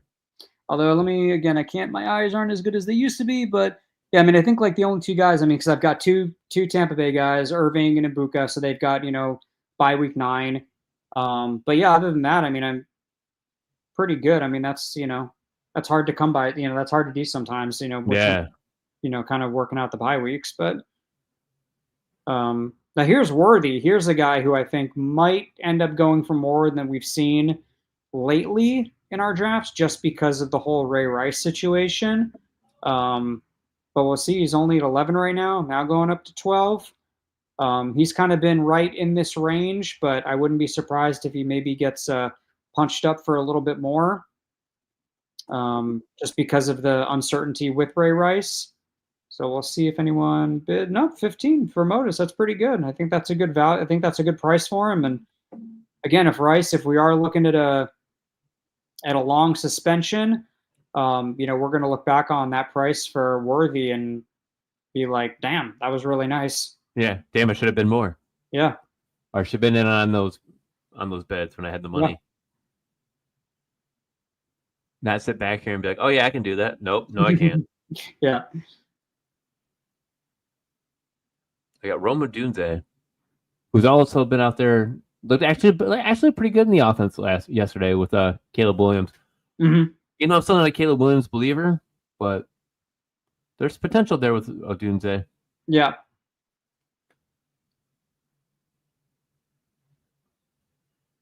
And in our league chat, I'm assuming that Rennie Chens was saying that, because he wrote this could be the steal of the draft. I think he was possibly referring to Ramondre Stevenson at $3. What do you think about that? I thought he was talking about Joe Mixon for $3. Oh, maybe he was. Maybe he was. Joe Mixon for $3 seems like quite a steal, but who knows how that foot injury is? That's the hardest thing to try to predict. Is like, does a foot injury do something that much where it sets you back that far? Especially the Houston offensive line. That's what makes me nervous. Yeah, there's a lot of things kind of going against him, I would say. But again, if he's healthy, if he's able to shake off the foot injury and be even 90% production of what he was last year, then yeah, that is going to be a really good deal. That is going to be a really good deal. Speaking of really good deal, TJ Hawkinson just went for $4. Yeah. Yeah. I thought about it, but I'm like, I already have Sam Laporta. I don't need any more tight ends. It's not a tight end premium league. Right. Let the value go. Yep. It's okay. And there still are tight, like we were saying before, tight end is so deep this year.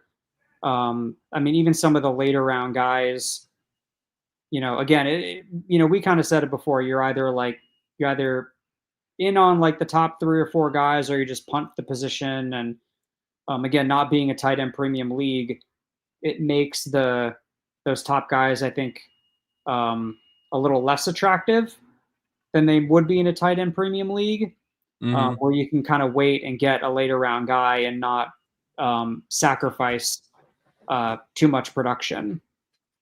Because they're all, those late round guys, they're all going to finish probably fairly similar to each other. So, if you spend $1 or $2 on a guy who's going to potentially finish around the same guy who you might have spent 3 or 4 on, then I'd probably rather just go with the later round guy, the less expensive of the two.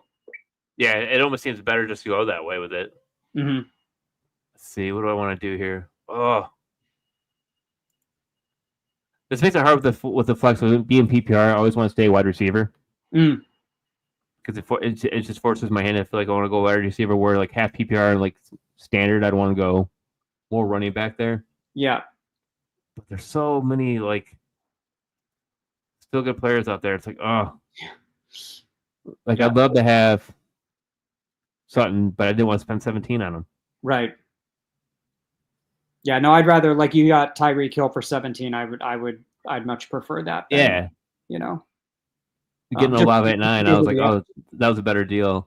Well, and just the upside. I mean, Tyreek Hill has like league-winning upside, whereas I don't think you can really say that about a guy like Sutton. Even, he had a good year, but he's not gonna give you the type of ceiling that Tyreek could. Though you can't depend on touchdowns always. Yeah. And that's what happened last season. He had so many touchdowns. Right. The yards weren't there. But so now you got Evan Ingram there, RJ Harvey, J.K. Dobbins. Like, how's this whole offense going to flow? Like, something's got to happen to Sutton. It's got to take away. Yeah, he got a massive contract, but I mean, it wasn't really massive, but he got an extension. Right. So is it worth it as a value? Who knows? Mm-hmm.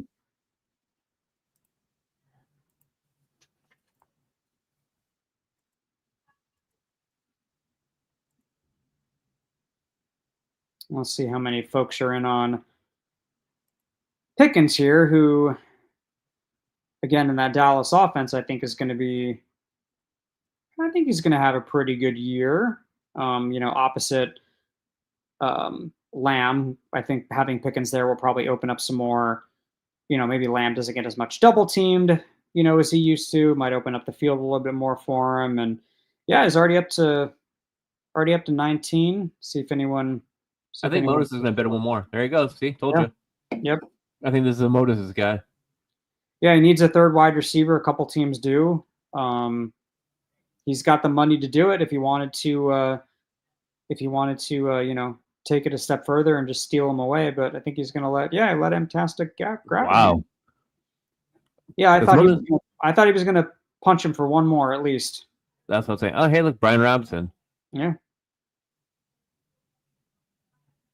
Krosky Merritt's backup running back. Right.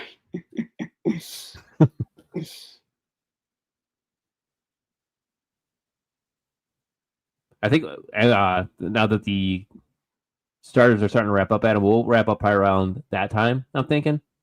On this, that way at least everyone can at least see that what a starting lineup looks like. Yep. And then we'll finish the rest of this offline because we're already over an hour and a half, or an hour and 42. Wow, it has not felt like that. This has gone by. It's gone by fast. It's gone by fast. Everyone's been dominating very well. A lot of great values out here. A lot of players still available, which I'm very surprised. Yeah. Curious to see how everyone's team looks. I'm excited to see how everyone's teams looks after this. The starting lineups look great. It's the benches where I'm going to be very curious about. Yeah. Yeah, there's still a ton of value to be had. A lot of good players available. Curious to see, like you said, what everyone's team is going to look like. And then of course, and then again, like I was saying before, I think it even becomes more difficult, the following year, because you got to figure out who your keepers are going to be and who you want to keep for what price and the budget, and how you're going to allocate your budget going forward for the following season. So, the work begins, and then it, kind of never really ends. And then it, for a year or two, you really got to think about who you want to keep and for the price. And it's tricky. It's very tricky. Like, it just blows my mind. Like, because you look at this at the end of the offseason, like, oh yeah, man, well, I got a really great team. Like, well, shit, who am I going to keep? Right. And then you start doing mock drafts, and then you start seeing this player, like, oh wow, this player goes for this kind of price. I can get him for here.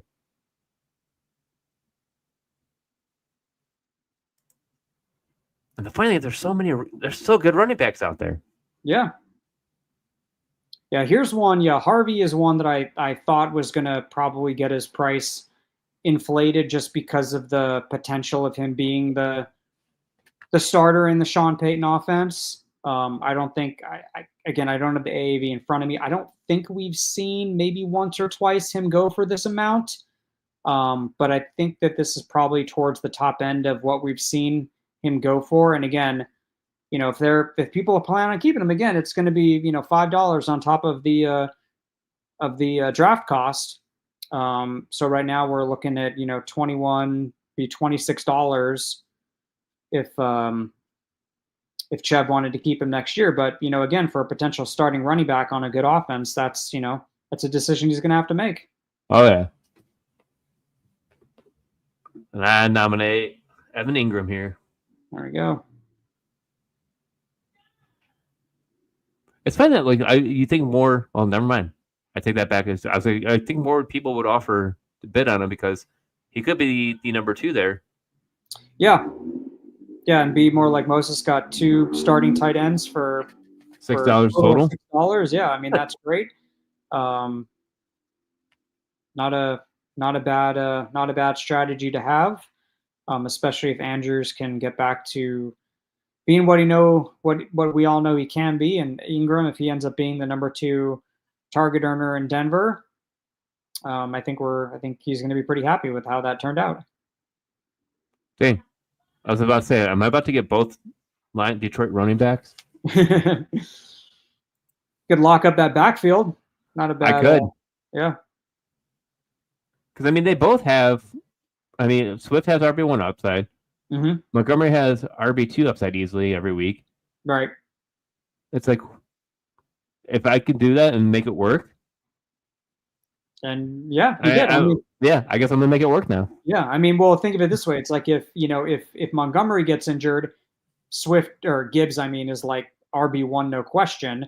And if Gibbs were to get hurt, they're just going to plug Montgomery into that role. So can't really go wrong. And they're both going to have a role. So yeah, I think that's not a.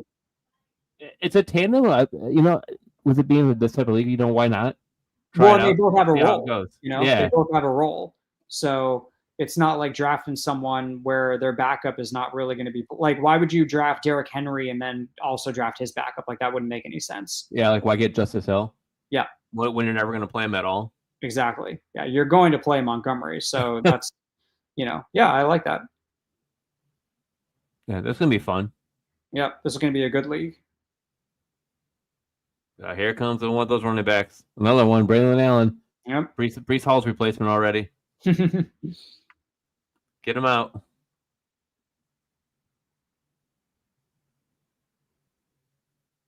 I see, like Modus, I feel like is holding on to his money too long. And some people get this way where they think like, oh, if I sit back and watch, yeah, I'll be able to come in and scoop up all these guys. Right. Well, you will, but at the same time, you're going to be spending more on them than you want. Especially at the very end. And again, it's going to be interesting since he does have fairly significant amount of money more than anyone else. So it's going to be interesting to see if he ends up having money left over just because again, he's not going to need to spend as much as at this part of the draft that he normally would. Like the players just aren't going to be as expensive. He may either have to just burn through his money because he doesn't want to have any left over, or he's just going to have money left over. So right, yeah, or he's going to overpay for a player they doesn't want to overpay for. Yep. We shall see. Right. Yeah, and then there's a couple guys who are down into the single digits, so they're going to have to kind of wait and hold off a little bit. So like Moses is overpaid for Zay Flowers because I had him, then we were just going back and forth. And I'm like, you know what? I don't want him. Mm-hmm. So we get him for $9, but now he has him as his wide receiver 3. Yep. Then there's Wan'Dale Robinson. He had like so many freaking like receptions last year. He had like, I mean, he probably didn't have 120, but it seemed like 120 receptions for like 3 touchdowns in total. Yeah. No yards. He's pretty underrated. I think he's one of those guys who just kind of flies under the radar every year, but he's fairly consistent. And again, they just don't have anyone really outside of Neighbors. So he did pretty well last year. So for, $2, it's a good flex play.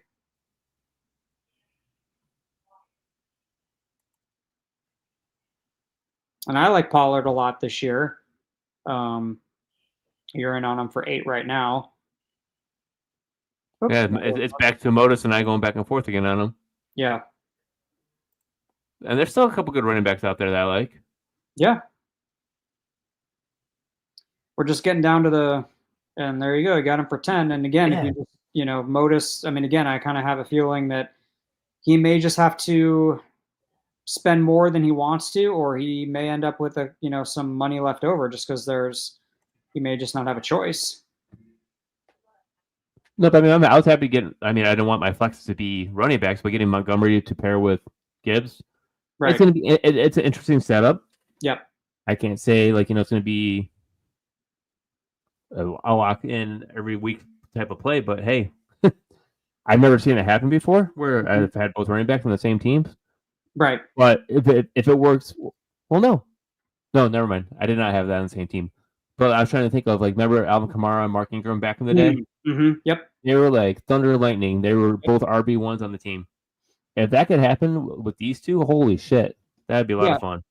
Well, and again, they both have a role, so it's not like you're gonna have to bench one. Like there's always gonna be a play for him. Like you're always probably gonna end up playing Montgomery in what am I He's always gonna be my flex spot. Yeah, I mean I mean, and again, like there's worse people that you could have as your flex. You're locking up a backfield on a really good team. They're both going to have a role weekly. So, yeah, I think that's a smart, if you're going to lock up one backfield where both guys are going to be playing every week, every game, probably not the worst one to have there. No, not at all.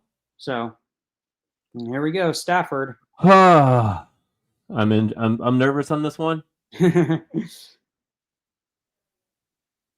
But at the same time, it's like I like him as a quarterback. No one else is going to bet on him, I guarantee, because I can outbid everyone pretty much left.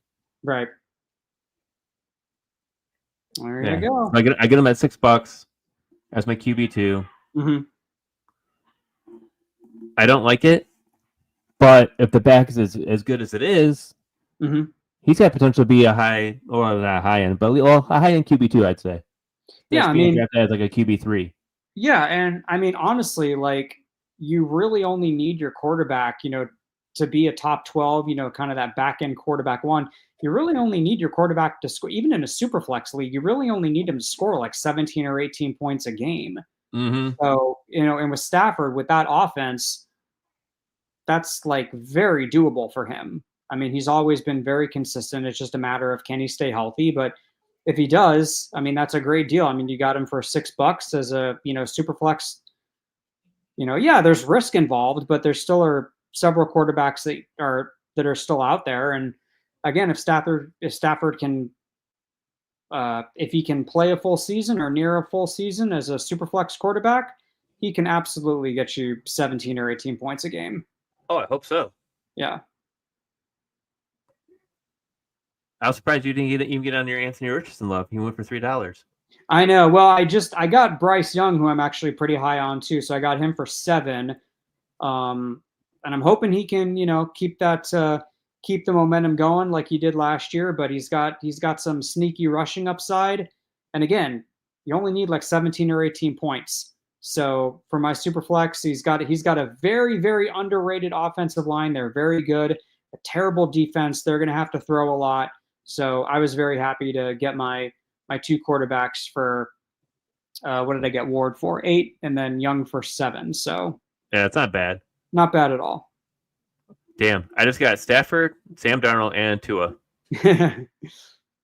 So I locked up all. I have all my. I have no need for quarterbacks anymore. You are good on quarterbacks. Yeah, like I didn't even think I was going to get Tua for 2. I thought he would usually go for more than that. Yeah. But it's kind of nice to see where I say like my max bid and I can't hit max bid now. So I feel like I've done something right. Yeah. I mean, yeah, I like your team. I mean, I don't see any like glaring weaknesses. I don't really see any glaring weaknesses with anyone other than, again, we've said Emotis has a lot of money left. I think he overpaid for Colston Loveland, but I think that may have just been sort of more because he needed to burn through some of his money. But as far as like a glaring need, I mean, Roto Fanatic still needs to get his flexes, his tight end. I still need my tight end. He still needs his third wide receiver. I mean, so there still are definitely some empty spots, but everyone's done really well. There still are a few people, that still have double-digit money to spend. There's a few that are down to single digits. But yeah, this has been a great draft. I'm eager to see how it's all going to shake out during the regular season. Me too. It's going to be a fun and exciting league. Yeah. I can tell you that. I can tell you this waiver wire is going to be pissing everyone off. Because everyone's going to be like, because we have it as fab too, right? Yep. Yeah, so Yep, the fab on that is going to piss everyone off because they're like, oh my God, if I would have bid $1 more, I would have had him. Right. And that's the best. Those are my favorite. Yep. I wonder now. Yeah, Moda spent $6 on Jones, and he spent 17 on Golden, which, I mean, again, this is the point where you have too much money. Yeah. And someone forces your hand on it. Yeah.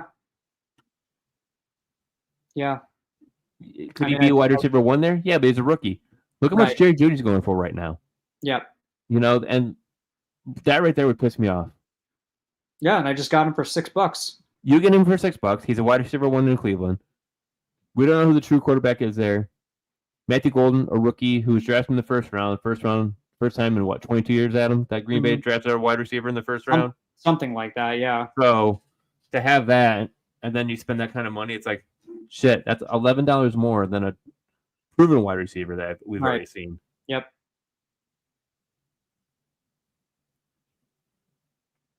Even Geno Smith's going for a lot. Wow. See, this is where. Yep. Modus again. He's. This is where holding your money bites you in the ass. We don't mean to keep harping on you, Modus, but we definitely. I mean, this is like a good, visual, a good lesson for for people who may not be super familiar with auctions. I think this is a good example of what can happen if you have too much money left over. You're just going to end up having to probably burn through it as much. And on players you may not have wanted to spend that much on. And I think we saw that with Golden, and we saw that now with maybe Geno Smith for, what did he go for? $8. So, and Loveland for $5. So it's, we don't mean to harp on you, but I think it's just a good kind of reminder to, it's not always the greatest strategy. Just kind of sit back and, let, not spend any money. You got to be active. You got to be in on these guys. You got to be bidding. You got to stay focused and just don't be afraid to spend your cash. No, it's sitting back and waiting. It does not pay off. Yeah. I'm surprised some of these running backs that are going are being nominated. So really, Ray Davis? He's got another Hard Knocks guy. Yeah. Now with James Cook, do you feel better with James Cook now that he signed? I mean, I still think that Davis is going to have a prominent role. But I think with Cook signing, it probably lowers Davis's long-term value a little bit, just because if Cook had been traded, or if he was just like, no, I'm not playing this season, if he pulled like a Le'Veon Bell, a couple years ago and just sat out, then obviously Davis's value would have just skyrocketed. So I still think he's going to be involved. But it makes me feel a little bit better about Cook, but not like a ton. I still think Ray Davis is going to be involved. But if Cook is gone maybe next year, that $1 for Davis is going to look mighty fine. Oh, absolutely. Here we go. Here's a bid for Zach Charbonnet. So you have Kenneth Walker. Yep. At 17. I'm already over my max bid, so I can't lock up Charbonnet. But he's a guy who is probably very high on most people's, handcuff list. And, if Walker were to get hurt, we've seen Charbonnet step in right into an RB1 role. $5, that's a good price for someone who's, sitting behind someone who has an injury, who has history with injuries. So yeah, and if Walker goes down, further, then yeah, Charbonnet, that price is going to be really good. Well, Great Scott had the money to do it, so he was able to get him for $5, and I thought he would actually go higher than that. Yeah, but $5, like overall, even though you have him, $17 with Kenneth Walker or $5 Charbonnet. Who's a better deal? I mean, I think that Walker. I still think Walker for 17, because I think he was going for in the mid to upper 20s, and I think that's right around where Charbonnet has been going for. So I think Walker is probably the better value overall. But Charbs for, $5 is still nothing to, be upset over. Right. So now what I'm doing, I don't know if you've been seeing my strategy going in here. I'm putting out players out there who I think the ones that have dollars will spend on them. Mm-hmm. And J.K. Dobbins just went for $5. Yep. Which is the same thing as Jack Charbonnet. Aaron Jones went for $6 early in the draft. Joe Mixon went for $3. Right. So you can start seeing where the overspending is starting to happen. Yep. And be more like most. Just got Aaron Rodgers for $2. Yep.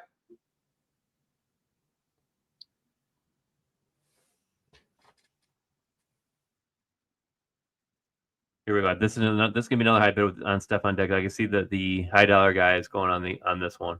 So the only thing, well, let me do it. So I can't even bet on it. Yeah, I mean, we're not going to. I mean, he's not going to go more for. Roto Fanatic had the most money left over, but he, which was kind of surprising. I would have thought he maybe would have been in on him as a flex, but just because he had the most money. But no, guess not. No, like you said, this is the draft you don't want to leave money behind. Right. Especially that we're all paying money into it. Mm-hmm. Made the draft. It's actual 100% real draft. No mock. This is as real as it gets. Yeah. And if you don't have your complete lineup set up yet, and you still and your max bid's $1, you're in some trouble. Yeah.